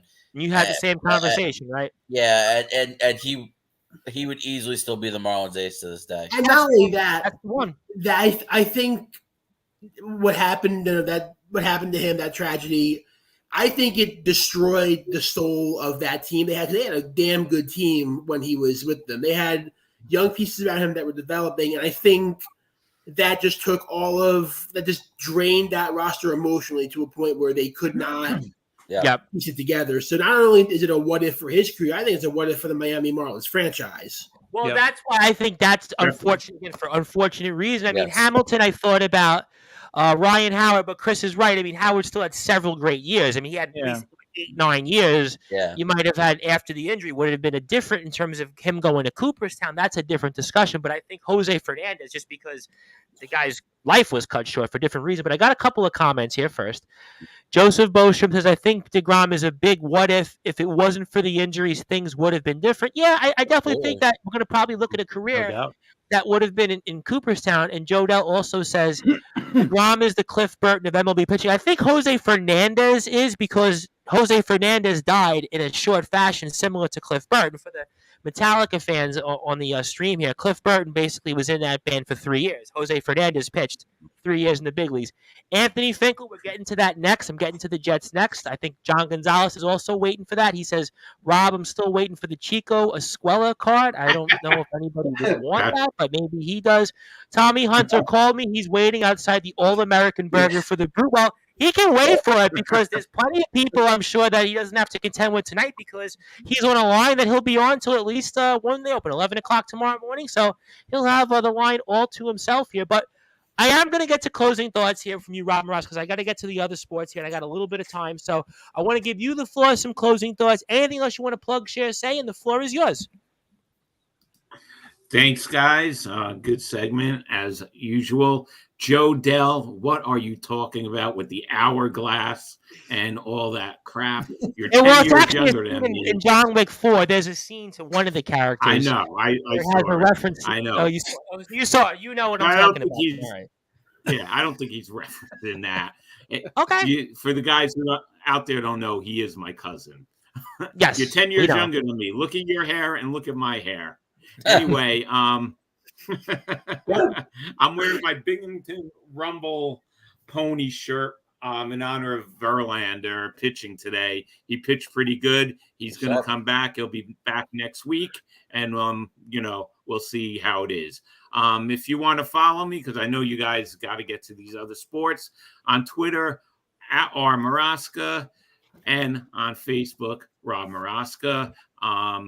Everyone whoever didn't receive their cards, they're on their way. So, check your. Yeah, let us know if you got the card. Even the guys on the stream, I know you sent them out some cards. Yeah, definitely let us know. I'd even love to see it on the air. And obviously, all good stuff there with that. Certainly, Binghamton. Hopefully, that means Miss Upton is not too far. Miss Verlander, she goes by Upton, but certainly, I'm sure she'll be out to one of these games here one of these days. But all great stuff there, Mr. Maraska. Looking forward to the future, and obviously, I'm sure Mr. Dell will also be with us as well next week, and look forward to it. And let's go Mets. Catch you guys next week. All right, that was Rob Maraska here, and certainly Joe says, I love my big cuz. All right, well, you know what? I do want to get to it in the interest of time because I got some football I want to talk about here. And obviously, I think the news that a lot of people want to hear from. I want to go right to the jugular first. I want to go to the brute force Brad Weiss because I am so fascinated on what he has to say. Brad, I was speaking with somebody earlier today. We were talking about this whole situation with Aaron Rodgers, whether he was in, he was out, and he finally comes in here and I have to ask you, how excited are you? Are you saying New Jersey stand up? Are you saying New York stand up? When it comes to I know the Knicks, that's the Knicks line. But hear me out when I say this, because for those that are listening and watching on Sportswire Radio, give us your reaction to the news of Aaron Rodgers finally, after all the talk, is a New York Jet. Well, I'm not going to use other lines for other teams. Sorry, I got a lot of standing up to do a little later in our show. But we're going to get to that. All right, is I will be jetting up right now, okay? Because I am extremely excited. I think that it was great to see this news, obviously, that Aaron Rodgers is our quarterback. We knew it was coming. I think a lot of us were confident. We just were like every week, is it coming now? Oh, is it coming now? And finally it did right before the draft. And obviously as a Jets fan, you got to be ecstatic. You see Jet fans all over the place, extremely excited. Take flight. We got to take flight. Because it's almost like, I like to compare it right now to like Jalen Brunson with the Knicks. The Knicks haven't had a good point guard in forever. The New York Jets. Yeah, we talked about that during last summer. When was the last guard? I guess Raymond Felton, half a season. He wasn't Jalen Brunson. With that being, He was credible, though. His career numbers were credible. I like to say Jeremy Lin, but that is But I think far less credible. No, I think Raymond Felton was a better choice that I had. What I'll say is this: the Jets have been waiting a while to get a quarterback anywhere close to Aaron Rodgers' ability, and the fact that we have him, and I know there's some people out there. Oh, Brady's 39. You're only going to have him for a year, maybe two. And people are saying that, but right now the Jets are at a moment where our fans are restless. We haven't seen a playoff. We haven't seen the playoffs. All right, in how many? 13 years since 2010. We haven't. We've gotten close a few times, but not close enough. Okay. 2016. This year we were kind of in it, and that's about it. 2011. Last season was so depressing because of how good the team actually was and how glaring it was that there was one big piece missing. And now the fact that you have that piece, and now if you have that piece, it's not just a quarterback. It's a guy who is a Hall of Fame quarterback, who is a really good quarterback. And he just fills all the holes that we have because he's the hole that we had. So listen, even in the offseason, in the draft, obviously last year the Jets did a tremendous job in the draft. This year, I thought they've done a solid job so far. Nothing crazy, but solid. So I will say, this team is expected to do big things. We all know the AFC is going to be very tough. There's a lot of good teams in the AFC. Even the AFC East, you got Buffalo and Miami, right? I mean, they're good football teams. There's not going to be a cakewalk. I hate to say this, but even the AFC North, the Bengals, obviously Lamar's back with the Ravens, and of course, I'll give you credit, Tom. The Steelers, they're no scrubs. All right. Cleveland, I think, is certainly going to have a full season with the quarterback. Yeah. And in the West too. I mean, listen, there's so many teams in the AFC. But again, when you have Aaron Rodgers as your quarterback with the team that we have, with the defense, which is a top 5 defense in the NFL, there's no way that we can't say that we cannot compete with any of those teams. So I just think it just solidifies that. It's extremely exciting just to see him around. The number 8's got to get to me a little bit, but, we'll get used to it certainly. But again, just to see Aaron Rodgers in the building, to see his teammates and how excited they were posting his college picture on their social media post pictures. I mean, it was just awesome. And I think it's just revitalized our fan base as Jets fans that we know that we could finally do this. And as you say, Tom, the big word, confidence in our New York Jets. Well, I had wrestlers actually reference this confidence term, actually. They actually mentioned this a couple of different times on the show. I've got a ton of comments here, so let me read them first. I want to get to Chris first. I have actually an alternate take here, just a devil's advocate take on Aaron Rodgers. But let me first go. Of course. Of course. Joe Dell says the Jets are the nursing home of the NFL. Well, one quote, does it make them the nursing home? I don't know if I agree with the nursing home line. Why? They got a player. Yeah, I don't agree with that. I don't understand that. Don't agree with that.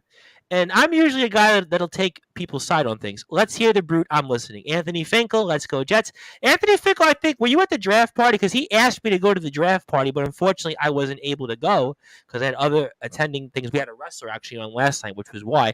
He also says, take flight. Jodell also says, I'm happy we have Aaron. John Gonzalez says the brute's favorite Knicks guard was Wes Frankie Ntilikina. Yeah. Joseph Bostrom says, I'm excited, but I hope history doesn't repeat itself with another Green Bay quarterback coming to the Jets, but I think this will be different. Brood has me psyched for 23. Jets, Jets. Okay, all right, I got a lot of those comments. I want to ask you a question, Chris, in a different way, kind of tease it, but not about Brett Favre.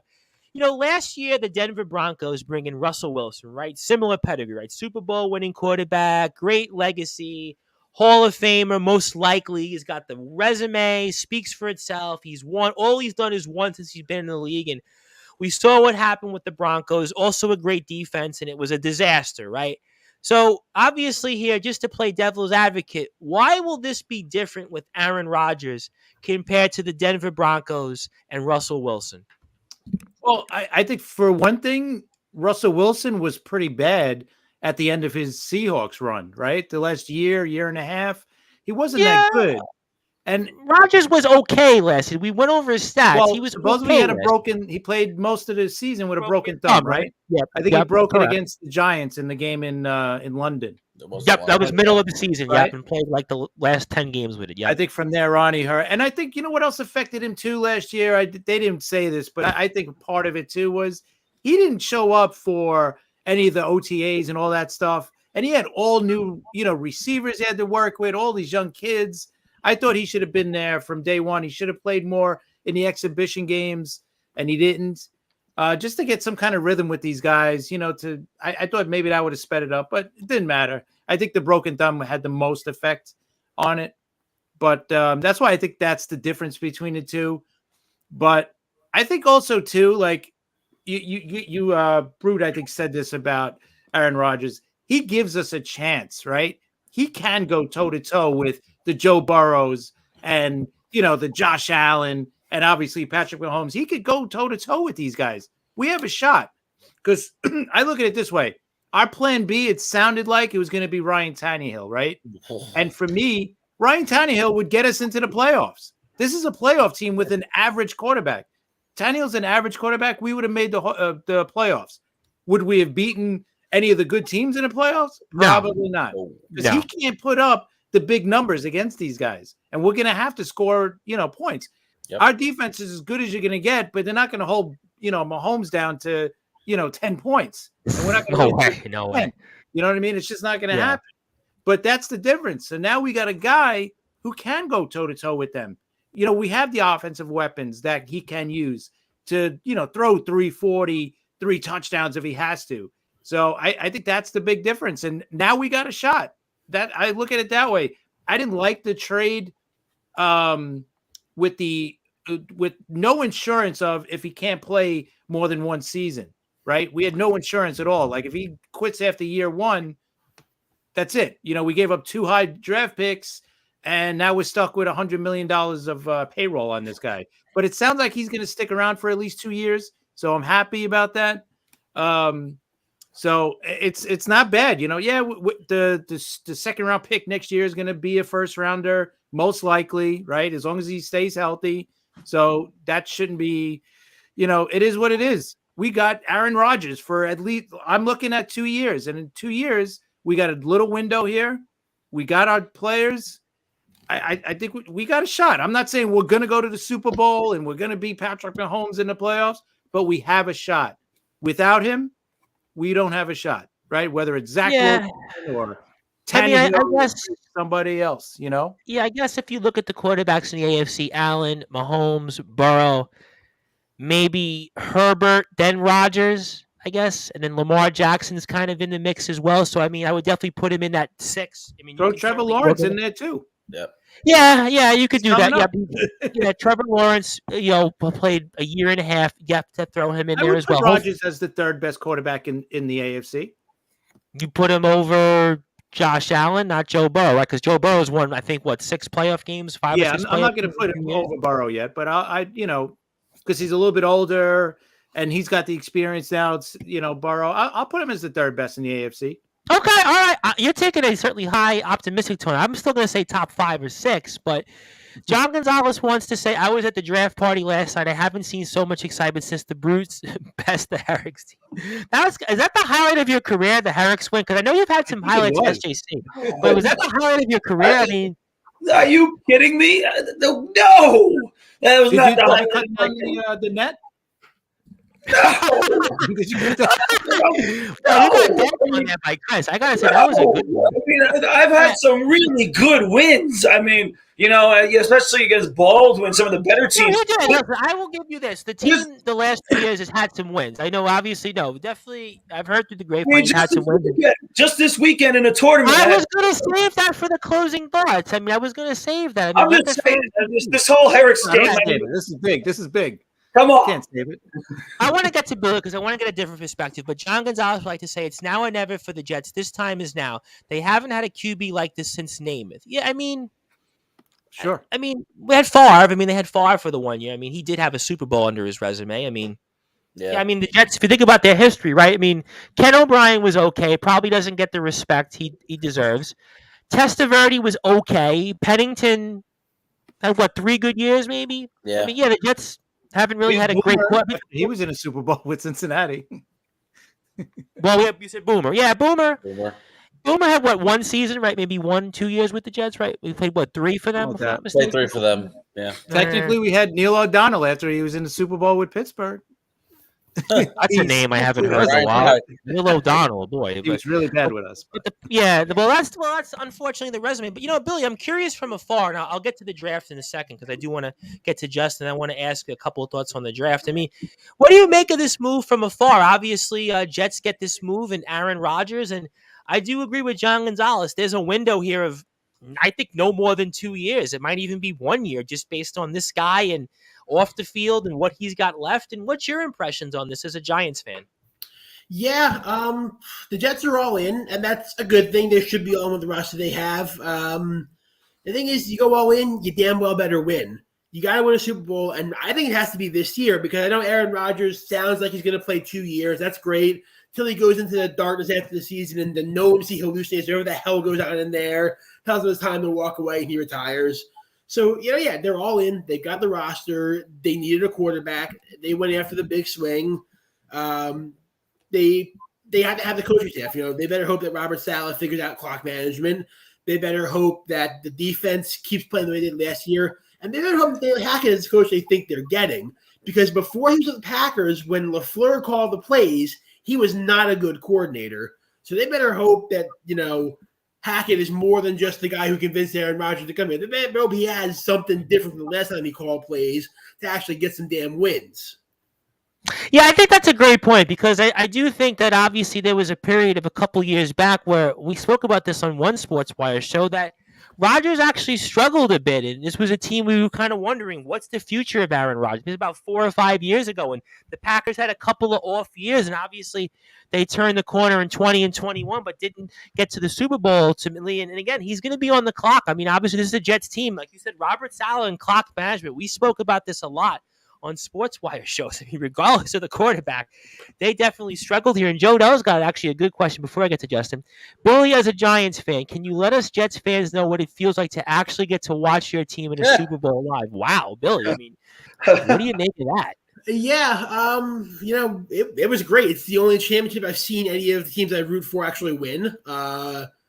94 you didn't see, right? You were too I was young, born right? in 97. Okay, there you go. All right, there you go.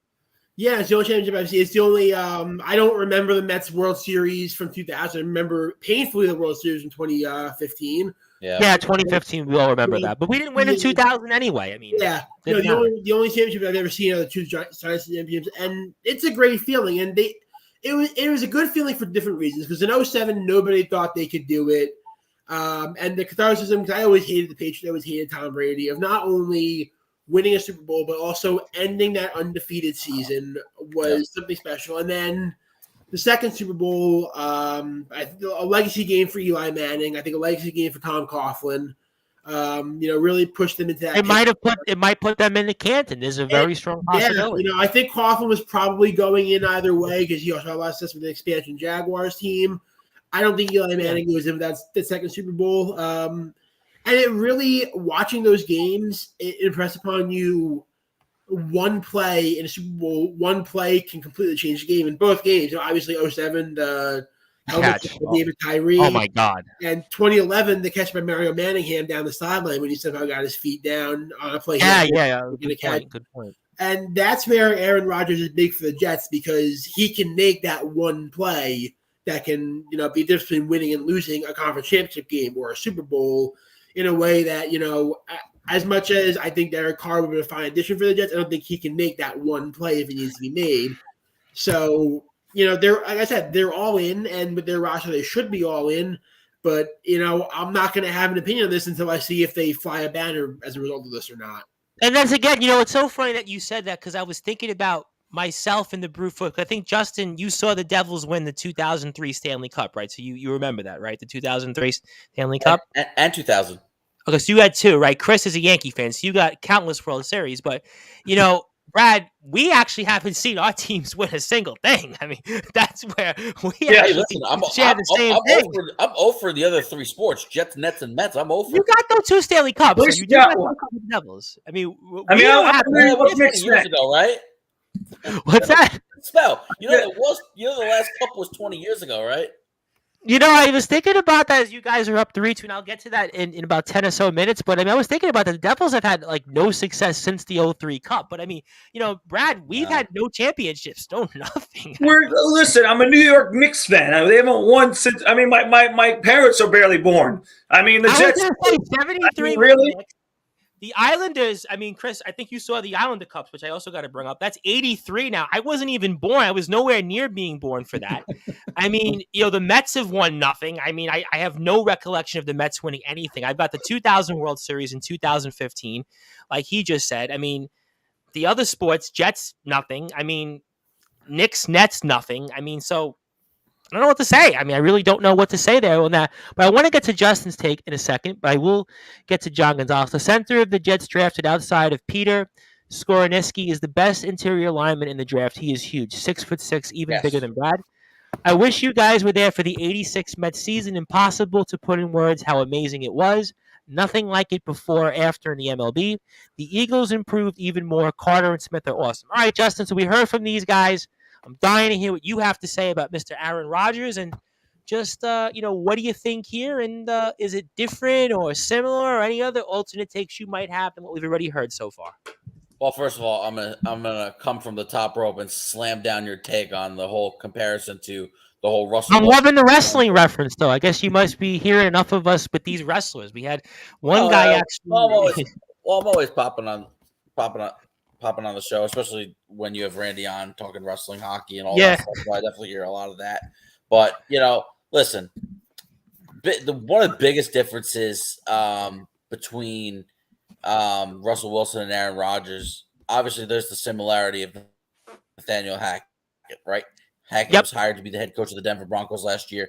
And one of the differences is that for Russell Wilson, that was a whole new offense, and it was totally different from what was run with Pete Carroll and the offense coordinators that they had in Seattle. And Aaron Rodgers is a guy who went 39-9 in the years that Matt LaFleur was the head coach and Nathaniel Hackett was the offensive coordinator. Actually, I think the first year was quarterback's coach.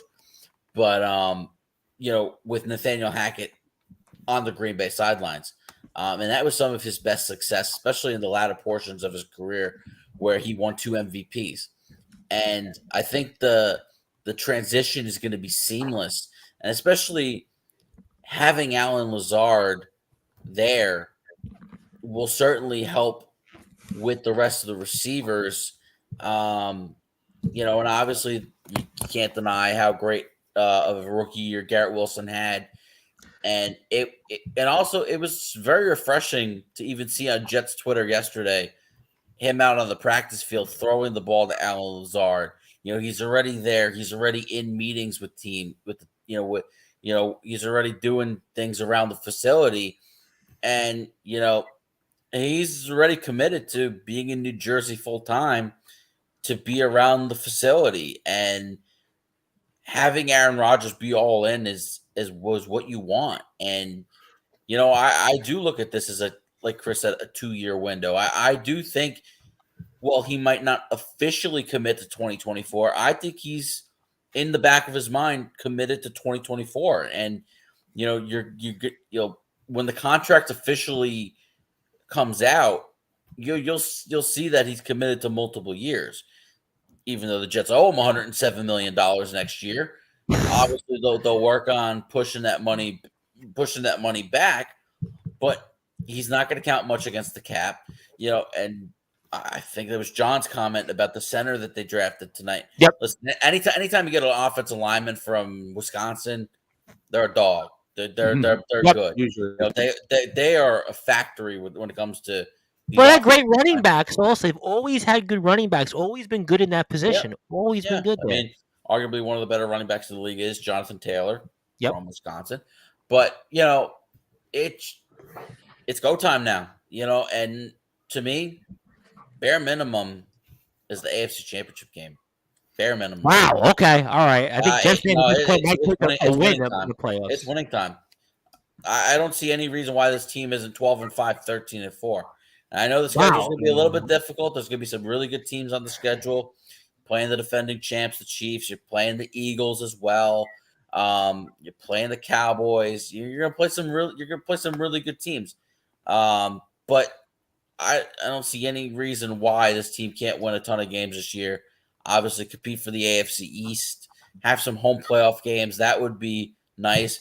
Haven't had a home playoff game since 2002. Yeah, right. That was the Colts game, right? That was the game we won. 41, was it 41-0? Colts. Yep. It was. No, it's been that long. 21 years. My God. And listen up, Jet fans. You're gonna be staying up late a lot this year. I'll tell you that much. Because I'm hearing maybe 6 primetime games this year. Well, we'll definitely run the schedule. I kind of liked it last year. We ran the schedule, and I would definitely agree. We're going to probably be Monday night a couple of times, Sunday night a couple of times, Thursday night a couple of times here. So definitely Thanksgiving this year. No, I don't think. I'm actually. I don't think they will. I don't think they will. I think they're looking. I'm not sure what week. I think they're looking to put Dallas and the Jets on Monday Night Football. No, not playing against the Cowboys. They'll play like that night game that happens. I think that the NBC game he's talking about, that 8:20 game they'll play. Maybe Jets Giants on Thanksgiving night. I don't know if they put that on national TV because outside of New York, that's not going to do. Nobody cares for it. Yeah, I agree with that. Jets. I can see Jets Bills. I can see Jets Chiefs. You were going to say something, Brad? Well, you wanted to say something. Do you want to say something about that, Brad? I was going to say, listen, normally we talk about the Detroit Lions game not being exciting on Thanksgiving, but boy, are they going to be exciting this year. I cannot wait to see the Detroit Lions. Let's go. Well, I know one thing. All right, I got to pump the brakes here because there was one team that made the stupidest pick in the first round, and that was the Detroit Lions. I did not get the Jahmyr Gibbs pick. That was probably as bad as it gets. I think, Chris, you're on mute. Chris's mic is down. Chris, your mic, you might want to fix your mic there, but I'll get to the draft in a second, but I have a couple of comments here. First, the Jets need to go to the vault. Have no need to go to the vault. Okay. The Jets are definitely Super Bowl contenders. It's not going to be easy, but they're in the conversation. All right. I mean, I think Jet fans should expect that. I do agree with that.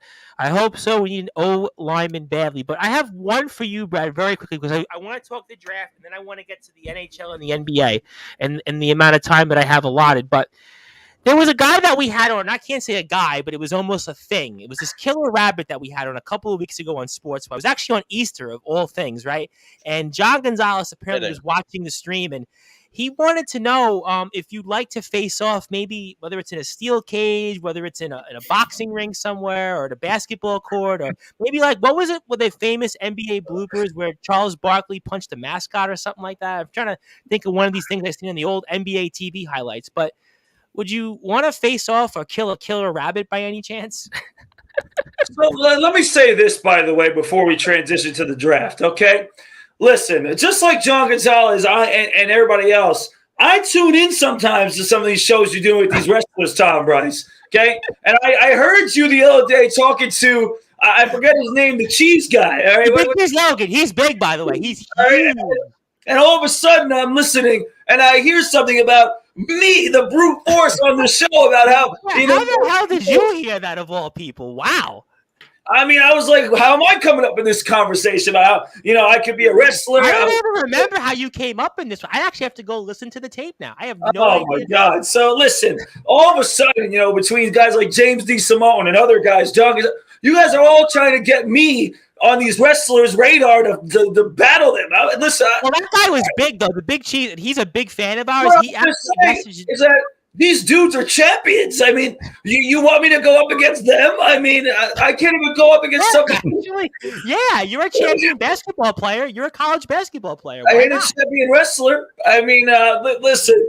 You've heard this from me before, okay? I'll take a challenge. But these guys are champions. These guys are professionals. I don't even have a wrestling match besides my buddies, down the street. I mean, for fun. You grew up with MJF, and he's like the biggest name of them all. I mean, I didn't mess with MJF. I'll say that. I didn't mess with him.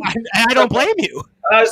So listen, we knew each other, right? We respected each other, but I didn't mess with him. So yeah, I can see that. There was a video on Twitter of him working out, and even the guys we have on Sportswire, like he put them to shame. He still works out at the gym right in Syosset, right down the street from here.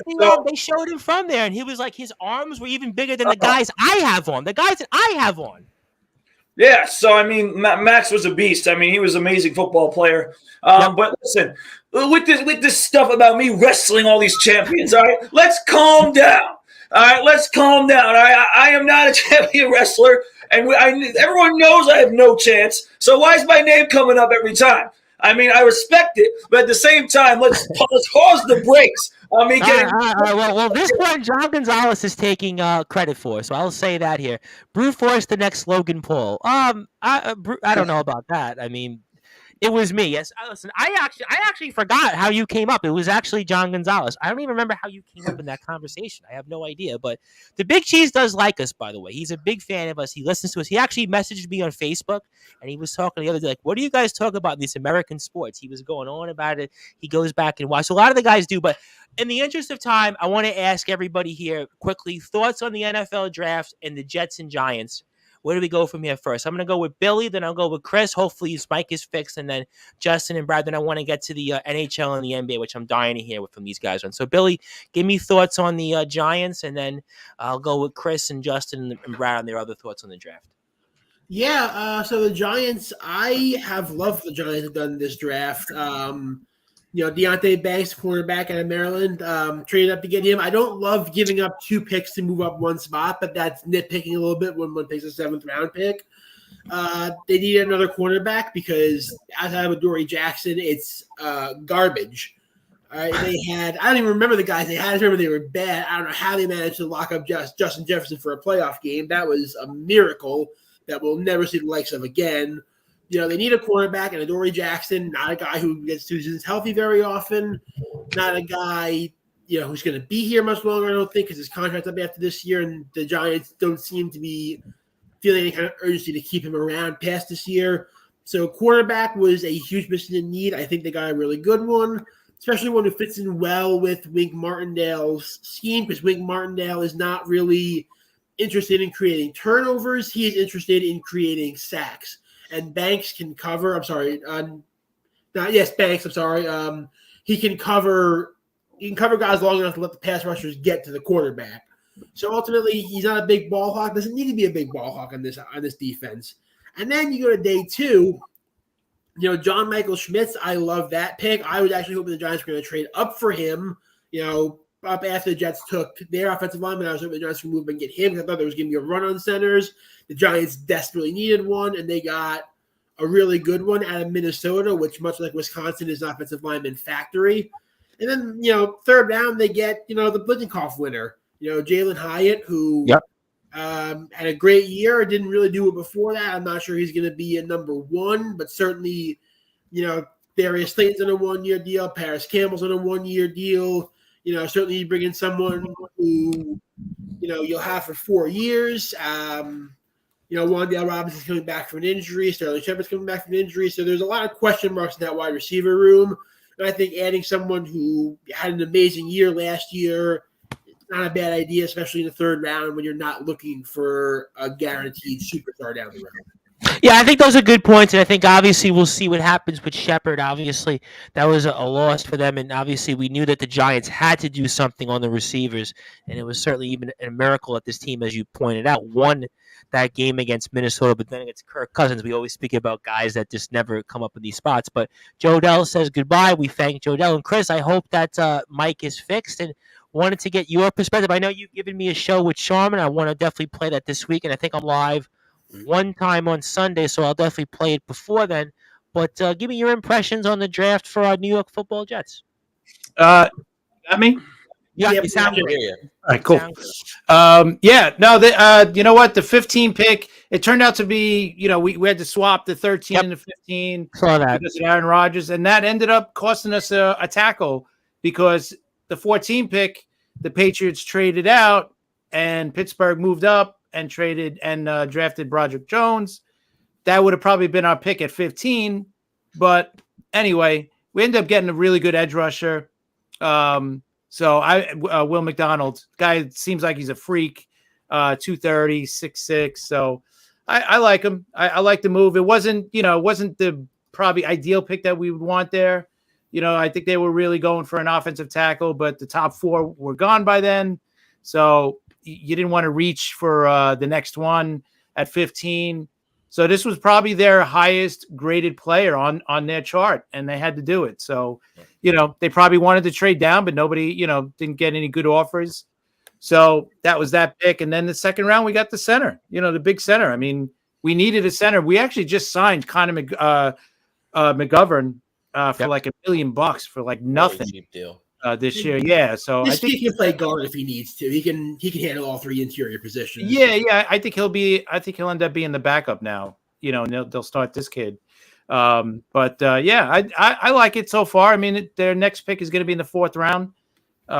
So we'll see. I would like to get a linebacker, safety, another tackle, So we'll see how it goes the rest of the way. But so far it's okay. I don't think it's as impactful as last year's, obviously, where we got, the offensive rookie of the year and the defensive rookie of the year.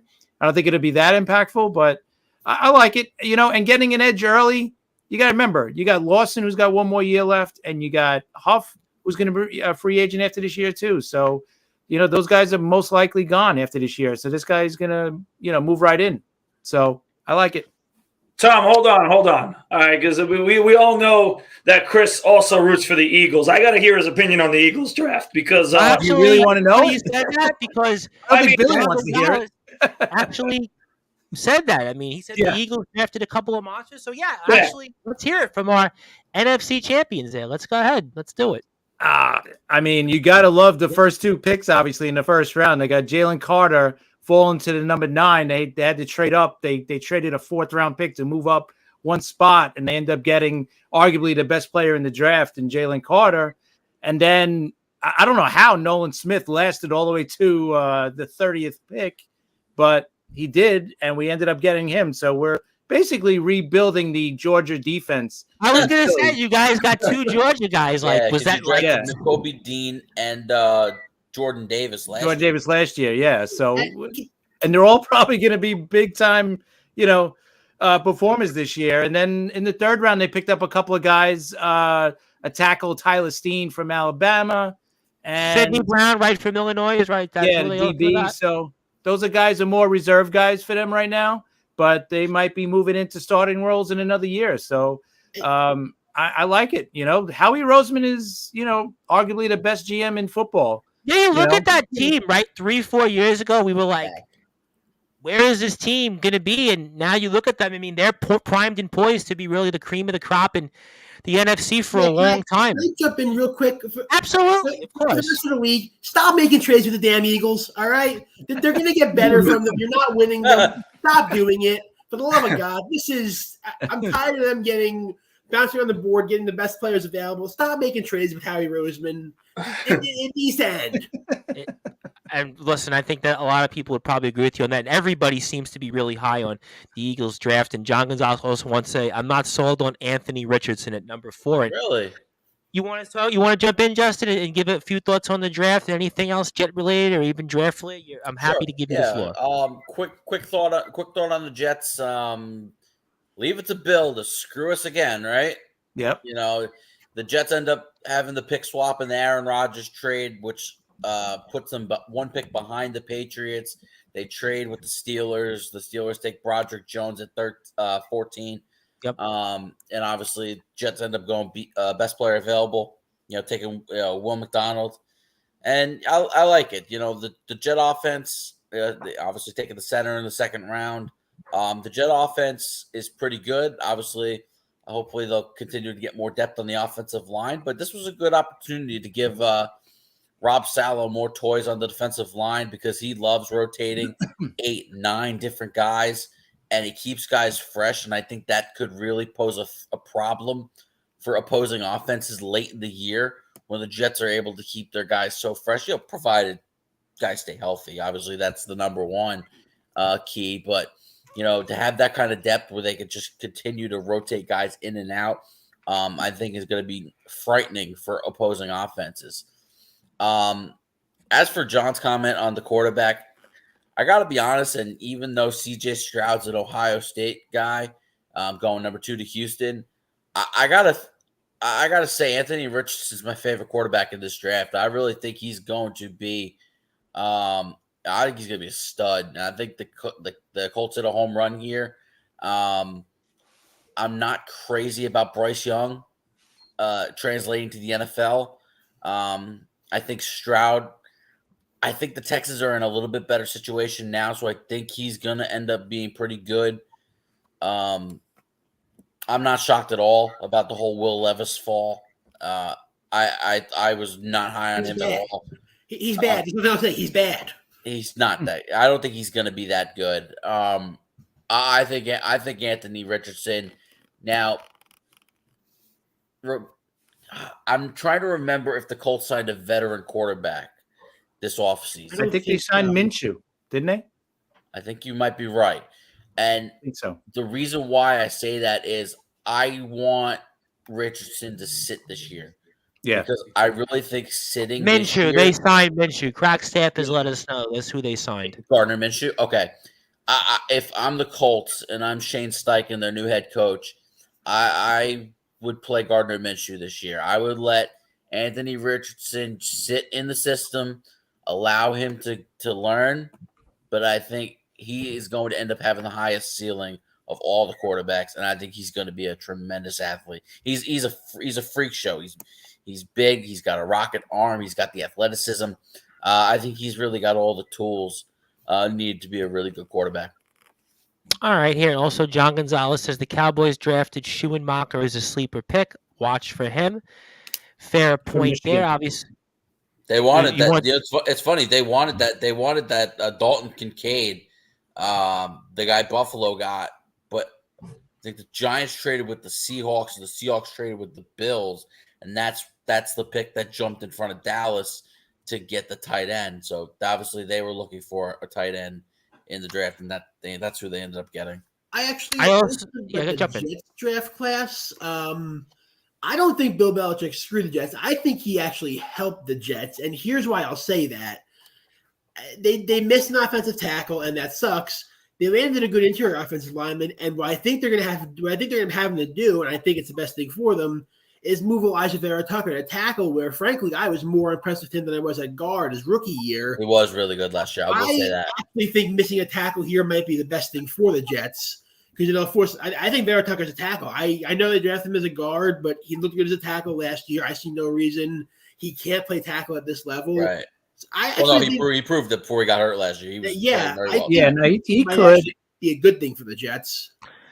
Richardson is extremely raw. He's got incredible arm strength, tremendous athlete, but he's going to. And John just is proving my point. I do believe he does need to sit and not start right away in order to get the best out of Anthony Richardson. But I do think that the right coach, and I do think Shane Steichen's going to be a good coach in this league. I do think he can hone in. Well, he better be better than Jeff Saturday. I'll tell you that much. He can't do much worse. He better be better than that. But I do want to move on here, and I also want to give some sad news out here. And thank you for, I believe, Justin threw this out here in our private chat. Mike Budenholzer's brother, unfortunately, died here in a car accident during the Buck Heat series. Obviously, Coach Budenholzer and the Milwaukee Bucks coach loses his brother in a car accident. Just horrible news here. My thoughts and prayers go out to him and his family. Just awful news to hear. That literally broke, I guess, maybe about 40 minutes ago. It was just terrible news. Just horrible news. And so I certainly give my thoughts and prayers out there. But I want to get to Brad last, but I do want to talk about the NHL because I got two guys here, and Chris and myself are Islander fans, but we'll get to them quickly. But I got one guy here who's a New York Rangers fan, Billy McInerney, and another guy in Justin Gianelli, who are New Jersey Devils fans. And obviously the Devils and Rangers are locked in this huge series coming up here. Rangers were up 2-0. Devils have won 3 straight, but the series comes back to Madison Square Garden. And I'll go to Billy first, but before I do that, are you guys both growing playoff beard? Is that what I'm saying? No. I've had this since November. Okay. To be fair, the last day I shaved was the last day of the regular season. All right, I knew I was on to something. I haven't seen you in a while, Billy, so I didn't know. You haven't been on here for a couple of weeks, so I was wondering if it was a playoff beard. But I'll go with Billy first. I mean, just Rangers certainly have looked lifeless here of late, and I kind of feel like the series changed toward the end of Game 3 here. I mean, do the Rangers force a Game 7? And I mean, what happens here? I mean, certainly hearing a lot of echoing once again about Gerard Gallant, especially if they lose tomorrow. And just why has this series changed, and where do we go from here when it comes to this series between these two tri-state area rivals? Yeah, I've been waiting all day to talk about this. I see Justin wearing his Devils jersey. I am not wearing any Rangers gear for this game. I'm actually wearing a Brett Beatty neon shirt. Not wearing any. Why did you want to wear a Rangers shirt? You should have. Because this team is a disgrace, Tom Bryce. This team is terrible. Now you sound like one of my wrestlers. Go ahead, talk. I don't know what earth happened. I don't know what is wrong with this team. It's despicable. This game should be played in New Jersey anymore. I don't want this team in my state anymore. Wow. Okay. This is the worst 3 games I have ever seen a team play in the playoffs. It is the Devils have some great players: Jack Hughes, Nico Hischier, all credit. Jesper Brad, I think. Palat. I mean, Palat. I think was Panarin. Where the hell are you? You've done nothing. I don't know. Panarin has looked off all season. He's looked atrocious this off. Yeah, he hasn't been the Panarin we saw 2 years ago. No, he looked like not at all. It's been a lot of empty points. I have not been impressed by him. I don't know how much longer he's going to be a Ranger if he keeps up. I know Chris Drury was not happy with his play in the playoffs last year. Yeah, we spoke about that on sports while we were doing recaps. Remember, Panarin was a big topic, I think, with Randy. Yeah, you might have been on one of those streams. He has looked the same this whole season. He's looked awful this playoffs. They brought in Patrick Kane to be a difference maker. He hasn't been. He has 5 points. Well, he was like, to be fair, wasn't he like the worst plus-minus player? Which I know you can't go on that, but he was like a minus like 40 before they got him. He's not the player he used to be. They played the Devils perfectly games 1 and 2. Got the puck in deep, 4 checks. Oh, absolutely. Give them a chance to counterattack. Justin will tell you the Devils' offense at their best when they're on the rush, on the counterattack, using their speed to create odd man rushes. And the Rangers held that down the first 2 games, and then they just stopped. I don't know why. I don't know if this was an intentional decision or if they just aren't capable of doing it anymore. And Gerard Gallant, you got to go. You're done. You cannot go up 2-0. Lose this series. Second straight, by the way, series that we've had a 2-0 lead in the last 2 years for the Rangers. And frankly, I think everyone other than the goalie coach Benoit Allaire needs to go. Game 5 was one of the most disgusting events I've ever seen. The only players who showed up were Kaapo Kakko and Igor Shesterkin. The rest of the team was still at the Garden. The game was being played in Jersey. So I don't. But do you feel like, though, in the third game when the Devils tied in the third period, that maybe took something away from this? Because if you think about it, Rangers do come away with that game. We're not talking about this conversation right there. Can you make that point, though? Oh, absolutely. I think that not only when they tied that overtime goal, because that was kind of a greasy, lucky goal. It wasn't really. It wasn't. I wouldn't say it was as fluky as the Islanders Hurricanes goal, but it was still definitely. It wasn't. There was. And the Rangers, I don't know if Justin agrees, but I would say that over time, the Rangers were dominating puck possession. I thought they were the better team. Yes. The Islanders sprung loose, and that just flipped the series on its head. The Rangers have looked horrible since then. Joe is absolutely right. They look disgusting. I don't see any way this team can beat the Devils tomorrow night. I don't see any chance of them winning it. I don't think this series goes. Even though tonight, though, Florida came back and beat Boston, everybody had Florida left for dead. We were speaking about this at the beginning, so you still don't give them any chance? No, I don't, because I think Florida's offense is a lot better than the Rangers' offense is. Florida can score goals. They're not going to defend. Their problem has been goaltending. I give you that. The goaltending has always been their issue. Yeah, the Rangers, and why on earth the only line that's generating scoring chances, I'm sure Justin will tell you the only line he's afraid of seeing right now is Alexi Lafreniere, Filipino, and Kaapo Kakko. They're the only line holding onto the puck. They're the only line cycling the puck. They're the only line. Right, your bottom 6 should not be 13 your minutes point, a night. Meanwhile, the top 6, which is generating nothing, is getting 18, 19, 20 minutes a night. So, and Gallant's not going to change it. He said he's not going to change it. So, all right, but let me ask you one follow-up on the Rangers. I'll get to Justin's take. But let's say hypothetically that the Rangers do come back, find a way to win this series. Does Gerard Gallant come back as coach if they win these next 2 games? Which obviously I know it's a big lift, but stranger things can happen. I mean, what do you make of that? They got to beat the Hurricanes for that to happen, I think. I'll tell you. Yeah, okay, all right. The impression I'm under is he was about 1 game from getting fired in the regular season. Well, we spoke about, I vividly remember, I think you and Randy were on a stream in December where the team was struggling, and we thought there was a possibility then he was out the door. I thought there was a very good chance he was out the door. There was speculation that Chris Drury was getting impatient and was thinking about making a move. I don't think Gallant was necessarily Drury's choice. I think Dolan kind of married the two of them.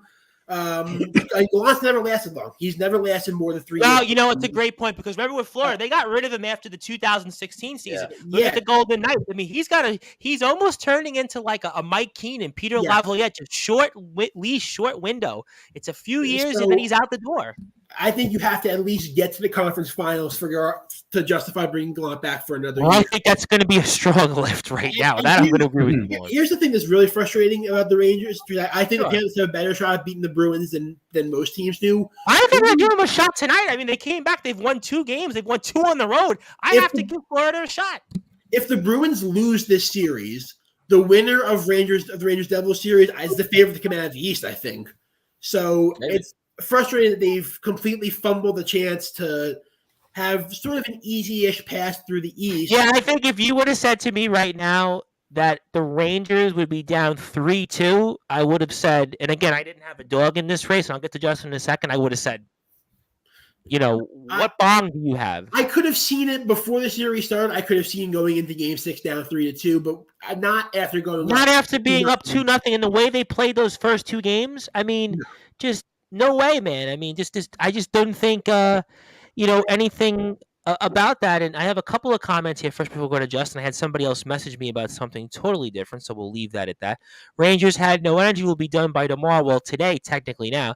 The Rangers can't handle being up in a series. They always seem to play better when they were by. Well, last year, Penguins and Hurricanes came back twice in those series. And that is a common theme through Gerard Gallant's career.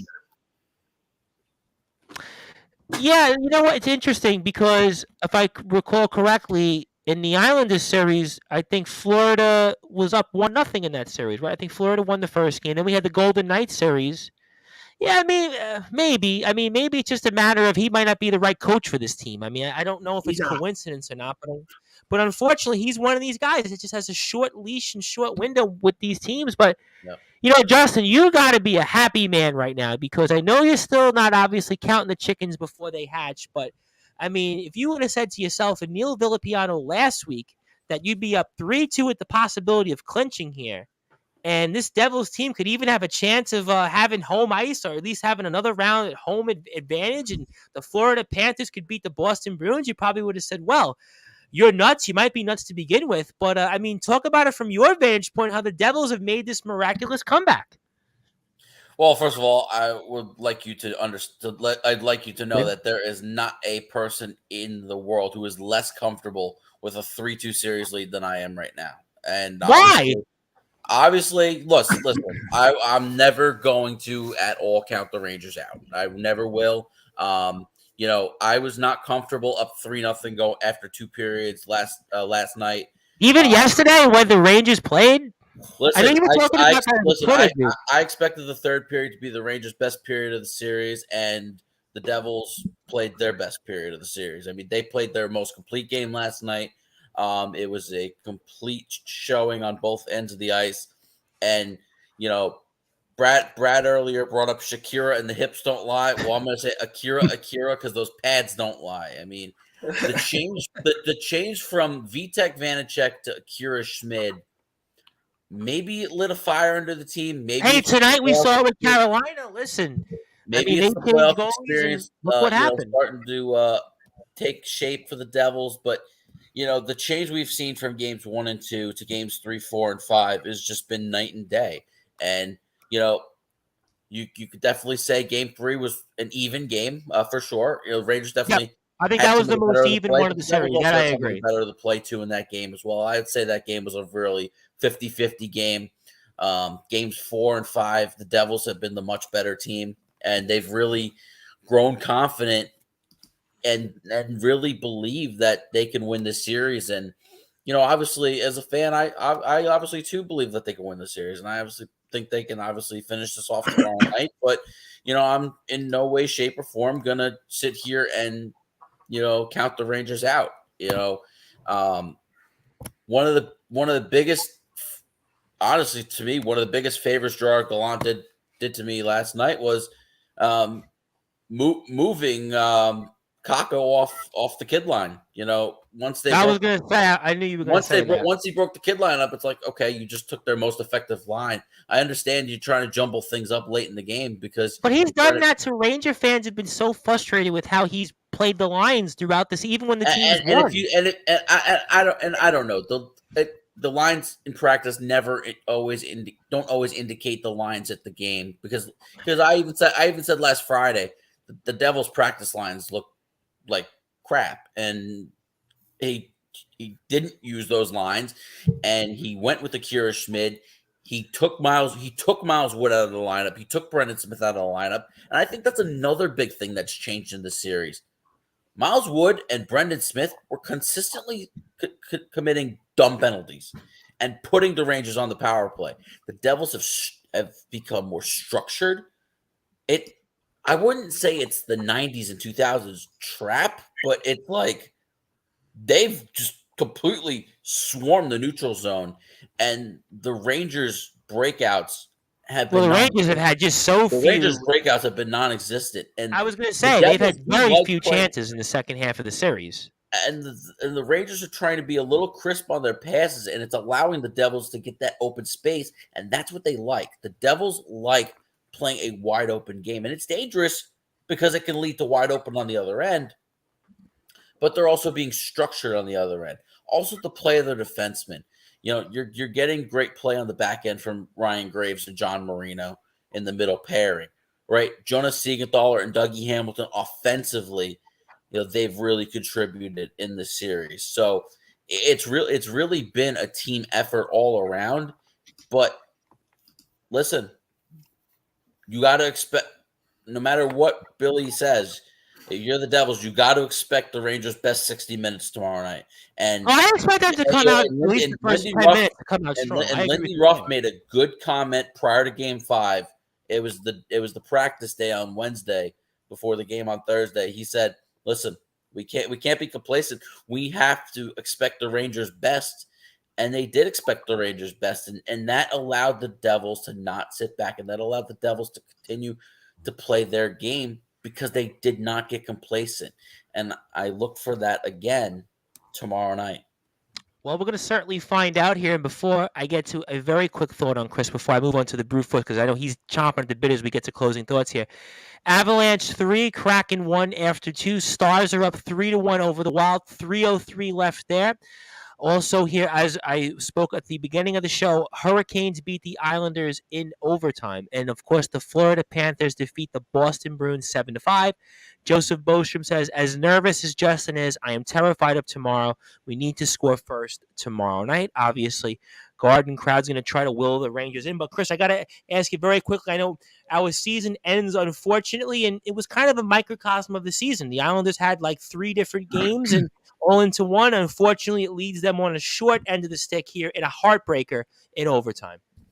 Yeah, and it was kind of fitting how they lost too, right? On a turnover. Yep.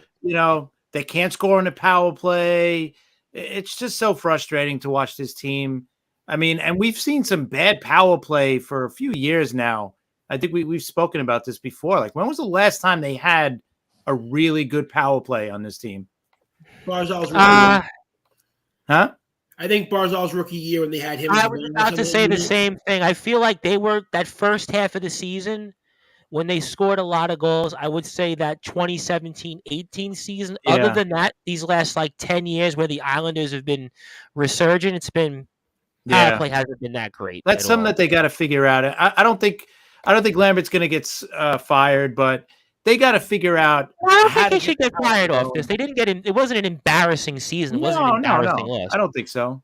But when you look at the power play, how bad it looks, and to be honest, they got to figure out how are you going to get Hovard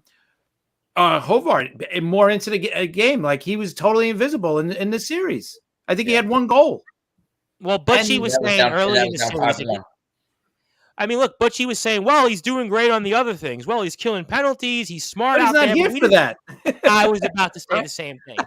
We didn't pay $10 million a year for a 2-way player. Right. I want him to score goals. I'd rather him score goals and do everything else bad. to be honest. But they didn't really. They struggled offensively, other than that 4-goal outburst in Game 3. The entire microcosm of the season. Nelson didn't do much. Lee didn't do much. Barzell had the one fluky goal. I mean, their top players, the guys you pay the big bucks, just didn't put it in the net. And I think even today they had so many chances. They really did play their best 2 periods of the series, and unfortunately came away 1-0. Freddie Anderson made some great saves, like you said, couldn't cash in on the power play, and then they sort of kind of ran out of gas in the third period. As expected, Carolina gave them their best rush, and they kind of crawled into overtime. And let's be honest, they're not going to do many changes, right? I mean, this team, I mean, they got a lot of guys signed. I mean, there's not much. What can they do? I mean, they've got guys. I mean, Varlamov's a free agent. Okay. I mean, I guess you're not bringing him back. Mayfield's a free agent. Okay. Probably not bringing him back. You've got, I think, 1 more year with Clutterbuck, Cizikas, Bailey. Okay, so you've got them 1 more year. What do you do there? Could maybe the change come within the coaching staff and maybe change out into maybe an assistant coach to maybe run they tried that years ago power play and maybe tried that before. I don't think it's a coaching issue in that power play. I think it's a talent issue. They've never had a guy at the top almost like that Brent Burns, watching that Brent Burns or watching that Carlson. They never had, I mean, Pulak, they've ballyhooed, and he never. Yeah, but he's never quite. I see what you're saying. It's kind of like how the Devils had with Dougie Hamilton. Exactly. They never need that quarterback. Basically, they never had that. The Islanders have never had the quarterback. They've never. I guess Mark Streit maybe was the last one they had. I guess. Wow. I mean, they've never had. That's a long time ago. Yeah, 10 years ago. I mean, even these teams that have been good these last several years, I mean, they just have never had that guy at the top. I mean, they had interchangeable players. Letty, sort of, a little bit, not really. Yeah, the 1 year. Letty, okay, maybe Letty Boychuk. I think Nick Letty's one of the guys they missed the most of recent times. Yeah, maybe Letty. Maybe. Yeah. Okay, I'll give you Letty. All right. I would have said Mark Streit, but I'll give you Letty. But even and Letty wasn't as good as he was with Chicago, I thought. No. And that's my point. That's my point. Yeah. That's why the team, unfortunately, is on the sidelines here, and that's why we're going to be certainly watching the rest of the Stanley Cup playoffs. And before I get to the Knicks, if the Islanders are better on the power play, they win this series. Maybe. Maybe. For the most part, it was a pretty tight series for the most part. Maybe because if the games are closer, Sorokin probably steals. Well, I think game 1 you give up the 2 power play goals. Second game you had no power play chances, have the fluky goals. Okay, the 4th game you had the power play chances, did nothing. You won a game you weren't probably supposed to win in the 5th game, and then tonight you had the chances. And maybe it's a debatable thing, but you know what? Listen, the Islanders had their chance. This was not a great Carolina team this year.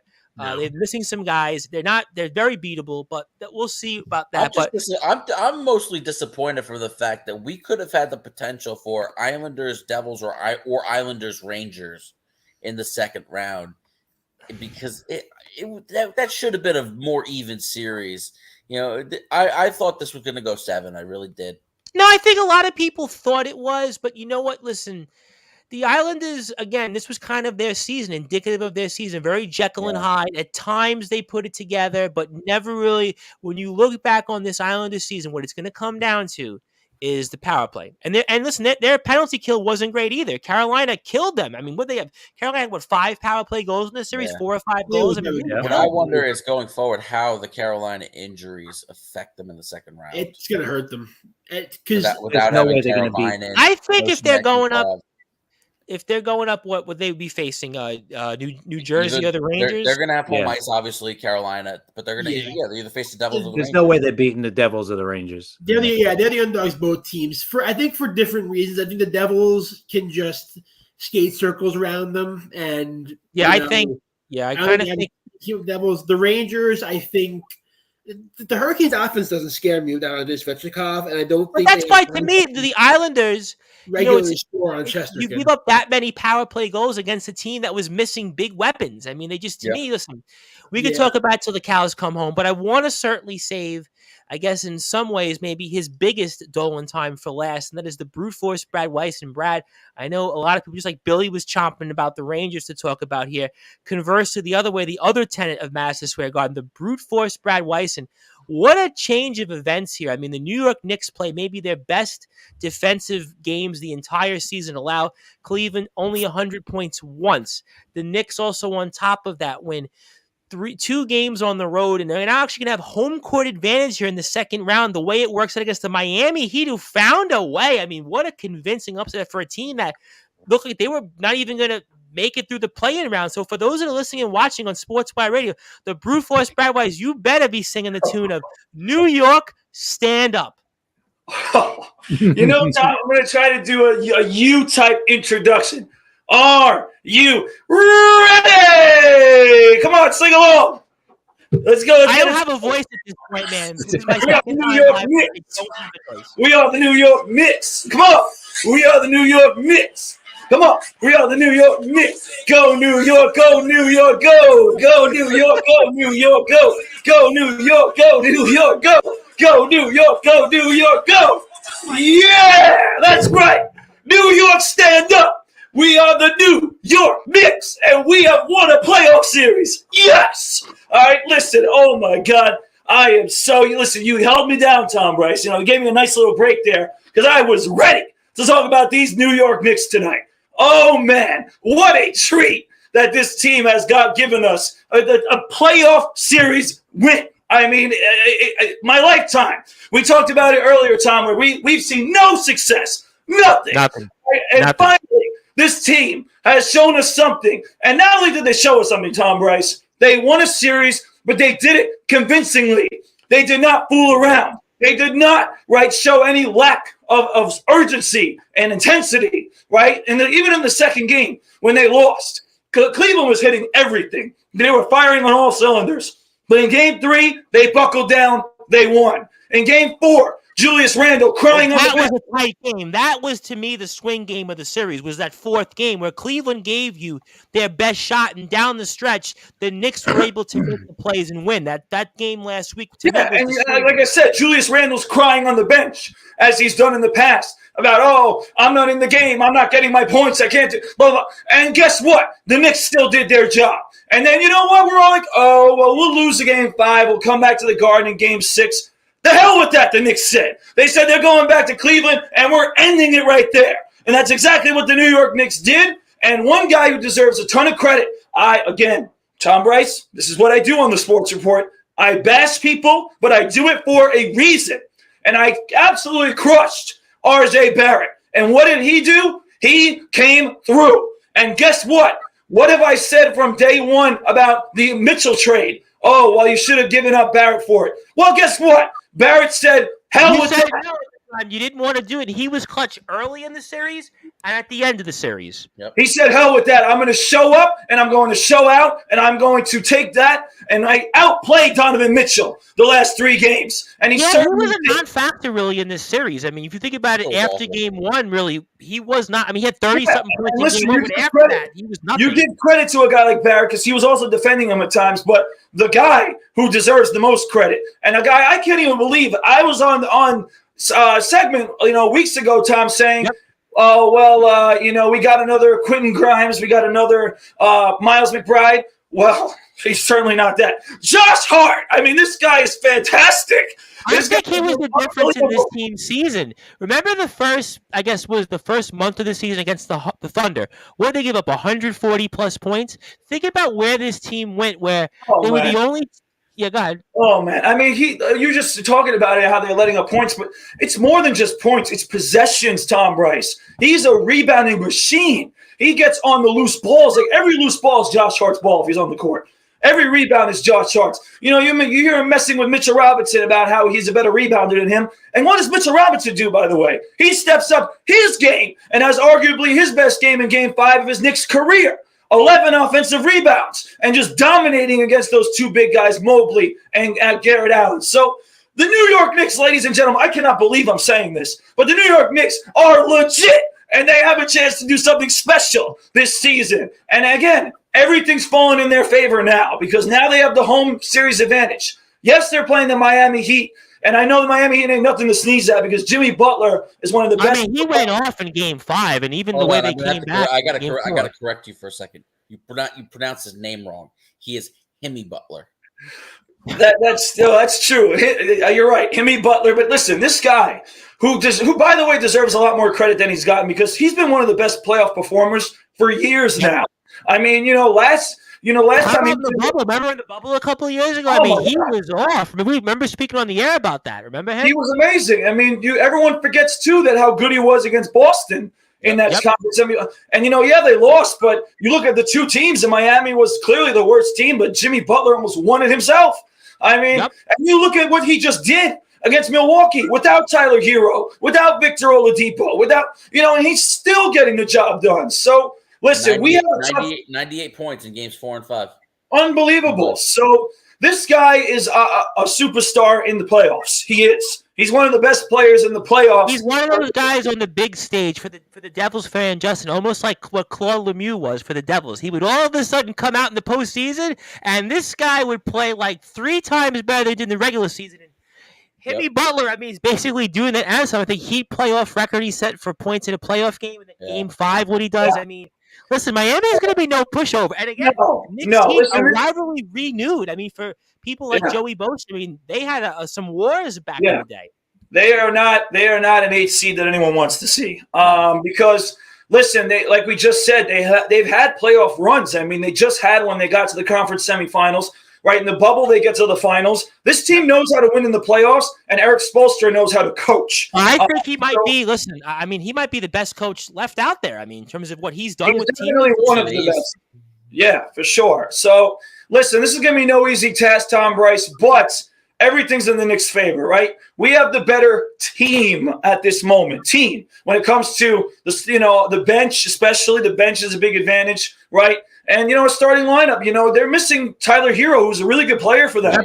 They're missing a guy. We love Tyler Hero because he was a D3 guy. Remember that? We were speaking about that years ago. Well, Duncan Robinson's a D3 guy. And Duncan Robinson, by the way, has started to shoot really well after he's been in the dump all year. He's been basically on the bench. And he's came in and he's provided great minutes in shooting 3 as well. So I'm really excited for this series, Tom. This is going to be a great series. But the one thing that I think Milwaukee will do that the Knicks will do that Milwaukee did not do is they're going to make better adjustments defensively. I mean, Milwaukee did nothing to slow down Jimmy Butler. They wouldn't double team him. They kept the same Drew Holiday on him the whole time.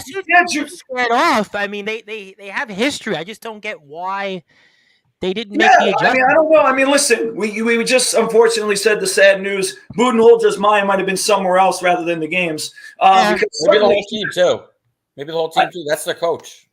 Right. And listen, I mean, he had some really, really bad decisions, Budenholzer. Some timeouts he didn't call, some situational stuff. But, and Giannis obviously going out was... You guys were giving him a hard time after one of the games. They were just really, really just giving him... Yeah, well, now that this news has came out, I think people will kind of pump the brakes on that a little bit. But with that being said, this is going to be a really good series. I see it as like one of those 90s matchups. It's going to be physical. It's going to be defensive-minded. It's going to be tough. Okay? But guess what, Tom Bryce? I'm going to do it. I'm going to do it again. I'm going to pick the New York Knicks to win this series again. Wow. 6 or 7 games. I would say 7 at the Garden would be great, but the Knicks just proved me wrong that they could get it done earlier. And I just think that, again, Josh Hart is going to do a great job on Jimmy Butler. He did during the regular season. That's why the Knicks won a few of those games, 3 out of 4 to be exact. But when Hart was there, they won a couple games. I kind of felt they were a different team a little bit after that trade. I know it was kind of like a trade we were like, I don't know. But I think they have an identity now. They're playing maybe in a way like Thibodeau might have always wanted. And, somebody was saying this on the radio, that the team 2 years ago that made the playoffs, it was almost like there was no expectations. It was a nice story. But you almost feel like with this team, I think I was listening to the Knicks radio call. This is what it was, the Knicks radio call after they had clinched. And I think a point was really made that this team, because the way things break out, I mean, they can at least go to the conference finals. There's no reason why this team can't, because they're playing with an identity. Yeah, they probably will. I mean, Tom. Listen, we talked about it. The fact that we're even talking about a chance at a conference finals with the New York Knicks. I have never had to say anything like this in my lifetime, right? I haven't even had a chance to say it, right? At this point, when you have the higher seed, you're favored, right? Yes, Miami's a good team, but you are the better team, right? You have a better team, and defensively, you are a really good basketball team. The Knicks are going to get this thing done, and I am just so excited to see this series because it's going to be really good. I mean, all the games against Miami this year were 8 points or less. Yeah, we spoke about them a lot during the season of the Knicks and Heat, and then they were jockeying for position for quite a while, especially in the middle of the season. So it's going to be a really intriguing matchup. It's going to be fantastic, but again, I'm going to pick the Knicks. I'm not sure about 6 or 7 games, but if they do that and they get to the conference finals, ladies and gentlemen, I mean, again, this is unimaginable stuff that the Knicks might be in the conference finals against either the Sixers or the Celtics. And obviously, I think a lot of us are going to pick the Celtics because the Sixers can never beat the damn Celtics. So yeah, I was going to say, I have no hope for the 76ers. No, they never win in these spots. So. For whatever reason. You talk about Miami against the Knicks here in the semifinals. If the Knicks get by the Heat and the Celtics win, Celtics-Knicks in the conference finals, oh, man, that's going to be something. Yeah, you know, I will say, Knicks Celtics in the conference finals. That hasn't happened in what? I don't know, 40 years, right? 50 years? I don't know. Maybe. Wow. I will say though, one thing that's going to be a big change in the series is I think it's not so much Jimmy Butler that I'm worried about, because listen, Jimmy Butler's going to get his. He's going to do his thing. Mm-hmm. I think their ability to, with the way Mitchell Robinson's played, their ability to control the glass and not let Bam Adebayo go nuts on the boards, I think that's going to be the biggest difference.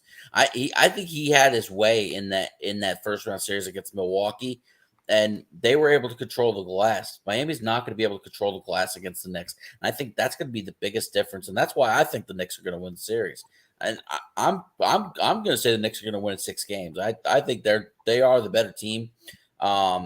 Listen, Jimmy Butler's undeniable. You know, you can't deny how great he is and how great he's going to perform. But I just think they're overall a better team. Well, listen, they gelled in the second half, and sometimes that happens. You get a player in the overall. I got to be quite honest with you. I think the Knicks are the best team left in the Eastern Conference. Boy, Brad, you're going to get Brad Weiss really fired up here. I don't know if Brad Weiss would say that. I agree. I agree. I'm going to take Celtics over the 76ers. I do think Boston wins. I don't see why the Knicks can't beat Boston, though. Well, I mean, listen, Joey Bostrom's comment, right, feels like 99. I mean, that 99 team, they kind of got in the same way. And listen, I'm not the fan, so I can kind of look ahead a little bit more than Brad. I know he's got to focus on the Miami series and give his thoughts on the Miami series, but I could kind of just look at this Eastern Conference from afar and say, the Knicks might win this damn thing.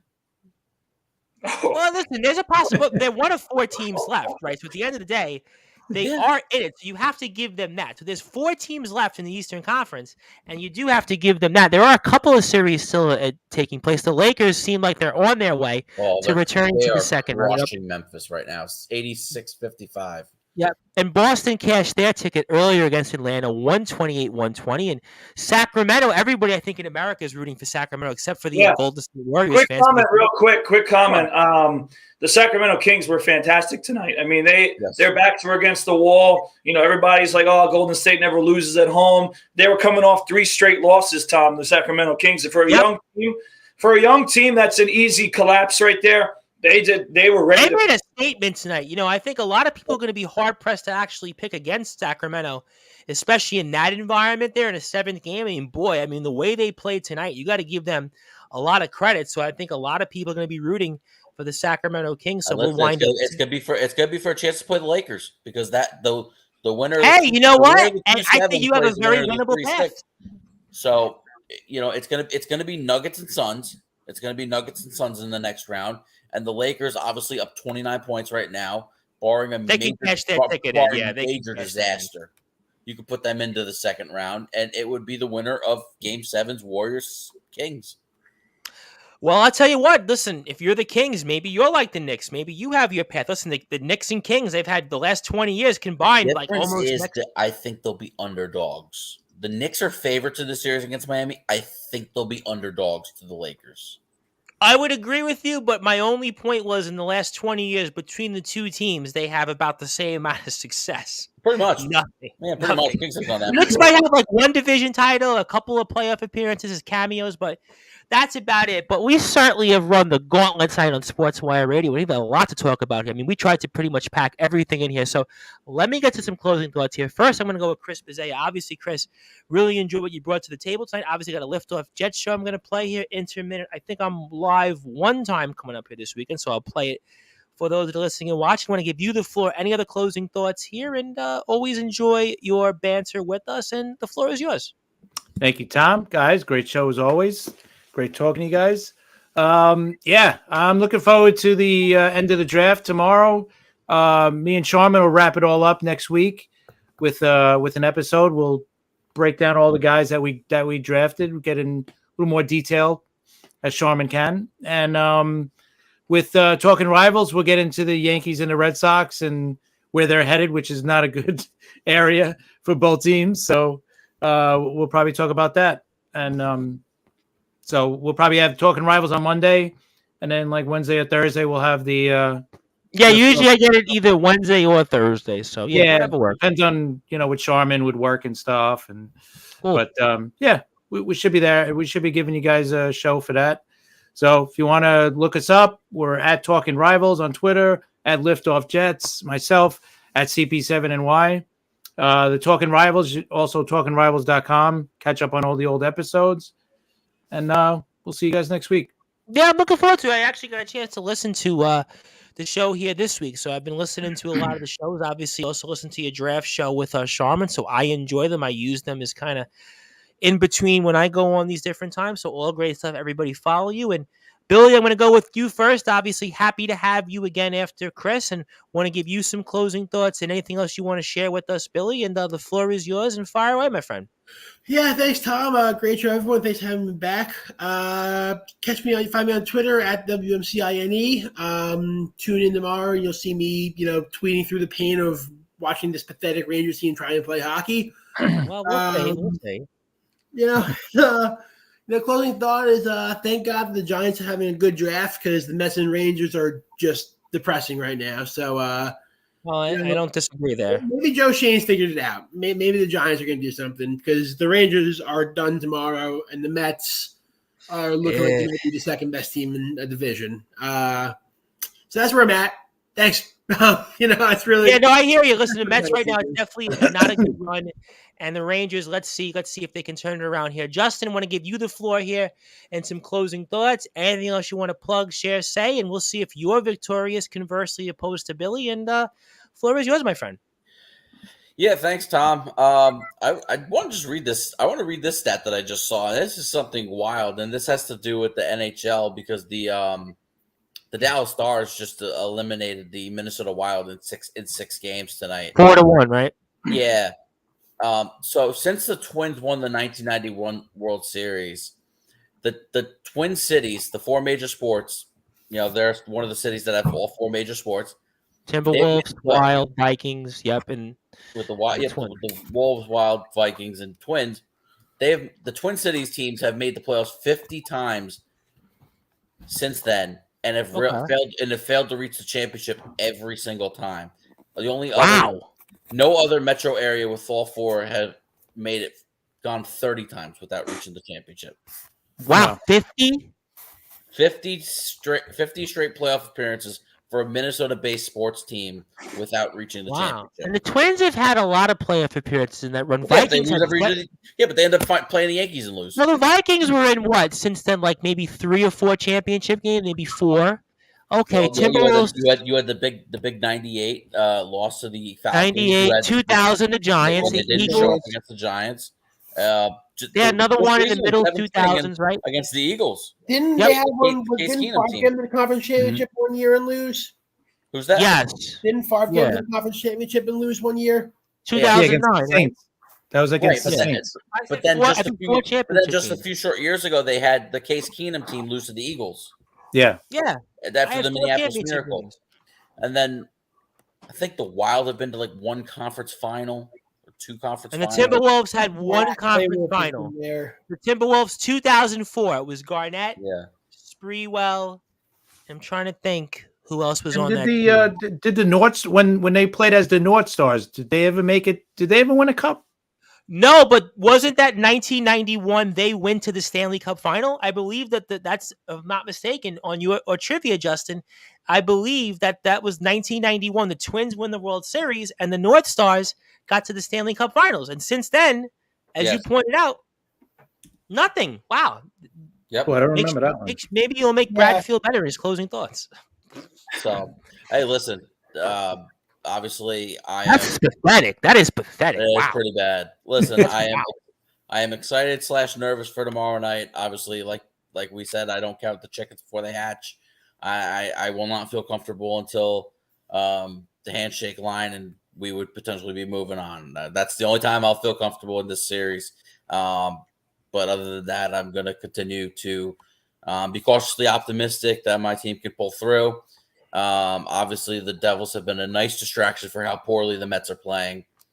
And I will talk about that. I am going to return from a hiatus on Baseball Banter. We'll bring that back this weekend. Obviously, talk about some of the injuries, the Mets' poor play, because it's been a frustrating week for the Mets, and thankfully, I haven't seen too much of it because, well, I've been focusing on the Devils, and unlike Chris, who was flipping back and forth between the Yankees and Islanders, when the Devils are playing, the Mets are total back burner. I'll go find highlights later. It's right now strict focus on the Devils. So I can appreciate that. So I can definitely appreciate it's good to be that. back. We'll talk next Friday, and hopefully my team. Hopefully, we're still playing and talking about a series against Carolina. But again, I will not be confident until it's over. Well, I feel a lot better about that side about Minnesota teams and the Twin Cities because here in New York, we still got a lot of teams going on and there is a lot of success, but certainly didn't save the best for last, but the biggest for last here in closing thoughts. It is the very victorious, boastful, brute force Brad Weiss. I'm sure a lot to talk about here in a few minutes, so I'm going to give you the floor before we say goodbye. You know the drill, and I'm sure a prelude to Tuesday's big show with the Mr. Brute Force and our very good friend who certainly had his own celebration at the victory line for you guys last weekend, and Mr. James D. Simone. So the floor is yours, the Brute Force, Brad Weiss, and fire away. Yeah, guys, thank you for another great show. Thank you, Justin, Chris, Billy, for coming on tonight. Obviously, Rob Maraska. So another great show. Randy Dillon, never forget him either. So good job, everybody. Of course, you can find me on social media, Bradley Weiss on Facebook, at BradWeiss20 on Twitter, at BWeiss20, and at Coach Brad Weiss on Instagram. So certainly you guys just saw a lot of my excitement from the Knicks standpoint, but I'm also excited when it comes to my Level Up LI teams because we're going to be in a tournament this weekend. Last weekend, we had an absolutely amazing run. Unfortunately, my 6th grade team got all the way to the championship and lost by 2 points. So that was one of those most brutal losses of my career. That's a tough one. But the kids played so hard. They played absolutely amazing all weekend long. So I was really proud of them. But this weekend, Tom, we play in my 9th and 10th grade. And I won't be too far from you, Tom. Tomorrow I'm going to be in the Bronx early in the morning. But both on Saturday night and Sunday morning, I'll be in Brooklyn over at the Major R. Owens Community Center over in the, I believe it's Major R. Owens, if I'm not mistaken, is like Central Brooklyn. I'm pretty sure. That's so I'm going to be down there in Central Brooklyn. Owens family clan, who in politics were big at one time in the Democratic machine in Brooklyn, which used to be a big deal. So you're in Central Brooklyn. That means you're going to be. That's where you are. Yeah, so that's where I'll be a little bit this weekend, and the facility looks really nice. So I'm excited for this weekend's tournament. So I'll be over there. Of course, you can also find another Level Up Long Island player or former player and now assistant coach, the guy who Tom alluded to, James D. Simone, on the Sports Report on Tuesday. We're really excited to have him on the show. I actually, just before the show, Tom Bryce, was running practice with him, and we were talking about the topics for Tuesday's show. So we'll certainly have a discussion about that. Absolutely, we'll definitely have one this weekend about that. I told him we're getting that group chat ready, but we're extremely excited to have James on the show. James is a longtime supporter of myself and also our show. He's going to do big things in Mr. Cordier. We're going to talk about that. We're going to talk about his career at Clark High School, some of the things he's went through, some of the adversity, some of the great times, and also some things that a lot of people out there, if you want to know something about the brute force and, kind of how I am, you'll learn a lot from hearing James DeSimone. So be sure to listen to that interview. I believe it'll be Tuesday around 9:30 p.m., so be sure to tune in. I can't wait to have James on. Although I feel bad now because the Knicks are playing game 2. I'm almost like, should we keep it at 9:30 or just move it back? I don't know. We'll see. Listen, the New York Knicks are a hot topic right now. I know. That's why it's like our competition is going to be tough. We'll certainly talk about it. We'll see what James thinks. So we'll make it work. But either way, ladies and gentlemen, you'll find us Tuesday night on the Sports Report. James is actually on his way to Florida tomorrow, so he'll be live from Florida. Wow. Okay. He better not be wearing a Heat jersey. Oh no! If he does that, by the way, he is a Miami Heat fan. So I will say, he's been all New York stand up excited, but he is a Miami Heat fan. He'll talk about that on the show on Tuesday. We'll definitely. I always like when speaking with some of the guys when they're like their teams, like when we had Matt Hurd on or Alec Willis or obviously James. I always love talking about the guys. Well, let me tell you one thing, Tom Rice. If the Knicks get past the Heat and play the Celtics, Alec Willis has to get back on the show. All right, so I'll tell you what we'll do. All right, I'll go in the air and we'll make this a special clip before we get out of here with Alec. If it is Knicks Celtics, we'll actually do a segment, the three of us, and we'll actually pregame the Knicks and Celtics. So how about that? I'll tell you what. That'll be an epic show, and I don't even know if Alex Willis would want to show up because I don't think he would be able to handle me in that show. So you sure about that though? I don't think Alec Willis would be able to handle it. If it was Knicks Celtics in the finals, I would be ecstatic. And I just don't know if he'd match my energy. He's a real estate broker. That's what he does for a living. He handles and mediates situations to get the best deal. So, of course, he's going to be able to handle it. We shall see. I don't want to jump the gun. We'll put a clip out there for this. We'll do it over the weekend because I'll have plenty of time on my hand because it's going to be a rather wet and damp and dreary weekend. So I'll make sure we put that out there. We'll see what Mr. Willis says. I'm sure he'll go for it. Like I said, let's take care of the Heat first. Let's do our job and then, get to that point. But absolutely. For sure, I'm excited. Knicks fans, New York stand up, wearing the shirt. New York stand up. Certainly should be excited. Excited about the Jets as well. The Mets, pick it up, please. And Tom Bryce, I finished messaging the other day. I'm looking for New York Liberty tickets right now because we'll talk about that. It's almost here, Tom Bryce. It's like a month away. The New York Liberty season. And I think if there's any team in New York to be excited about, it is the New York Liberty. So let's keep that in mind as well. But thank you guys. Can't wait for next week. I got to be up early in the morning. So we're going to close it out in a second. The last thing I'll say before we go, because I won't even say a soliloquy, I sent you an article about the WNBA. They're getting national television. Yes, games. I did. I read that. Yes, I did. I'm glad you did. Well, that means we'll talk about that another time. But obviously, I won't even go any further because we've had a lot to talk about. Can I give you a quick side note on the Minnesota thing? Yes. Speaking of the WNBA, the last Minnesota championship were won by the Minnesota Lynx in the WNBA. That's right. Well, then your stats 4 go out the titles they window, won. then. 2017 was their last title. Most recent? So then that stat don't mean nothing. It means nothing. That's right. They won a championship. Right. So forget Minnesota then. Now, well, no, but all I right. didn't even know they won 4 championships. I just They're looked good. out of curiosity. So, all right. Well, that's what. Then there is hope then in Minnesota, and there is hope obviously for the Liberty. There's hope for everybody here tonight. So let's see if the Rangers give us a better game. We'll see what the Knicks do on Sunday as well. But thank everybody for tuning in on Sportswire Radio. We're joined here by Justin Giuliani of the Baseball Banter, Billy McInerney back with us, Chris Pizzea, the Liftoff Jets and the Talking Rivals, and of course the Brute Force Brad Weiss, the legendary SJLI Golden Eagles men's basketball alum, 27th in school history and rebounds, near the top of the list all time in block shots, head coach for our Plainview JFK boys JV basketball team, also with a Level Up basketball organization, Long Island Nets, and If it's a thing, still the LI Brew Crew. My name is the Reverend Tom Bryce. Thank you, everybody, for tuning in on the #1 global radio show at Sportzwire Radio. Also, thank you to John Gonzalez, Rob Maraska, Randy Dillon, Anastasia Riznia, Anthony Finkel, and Joseph Bostrom. Good night, everybody.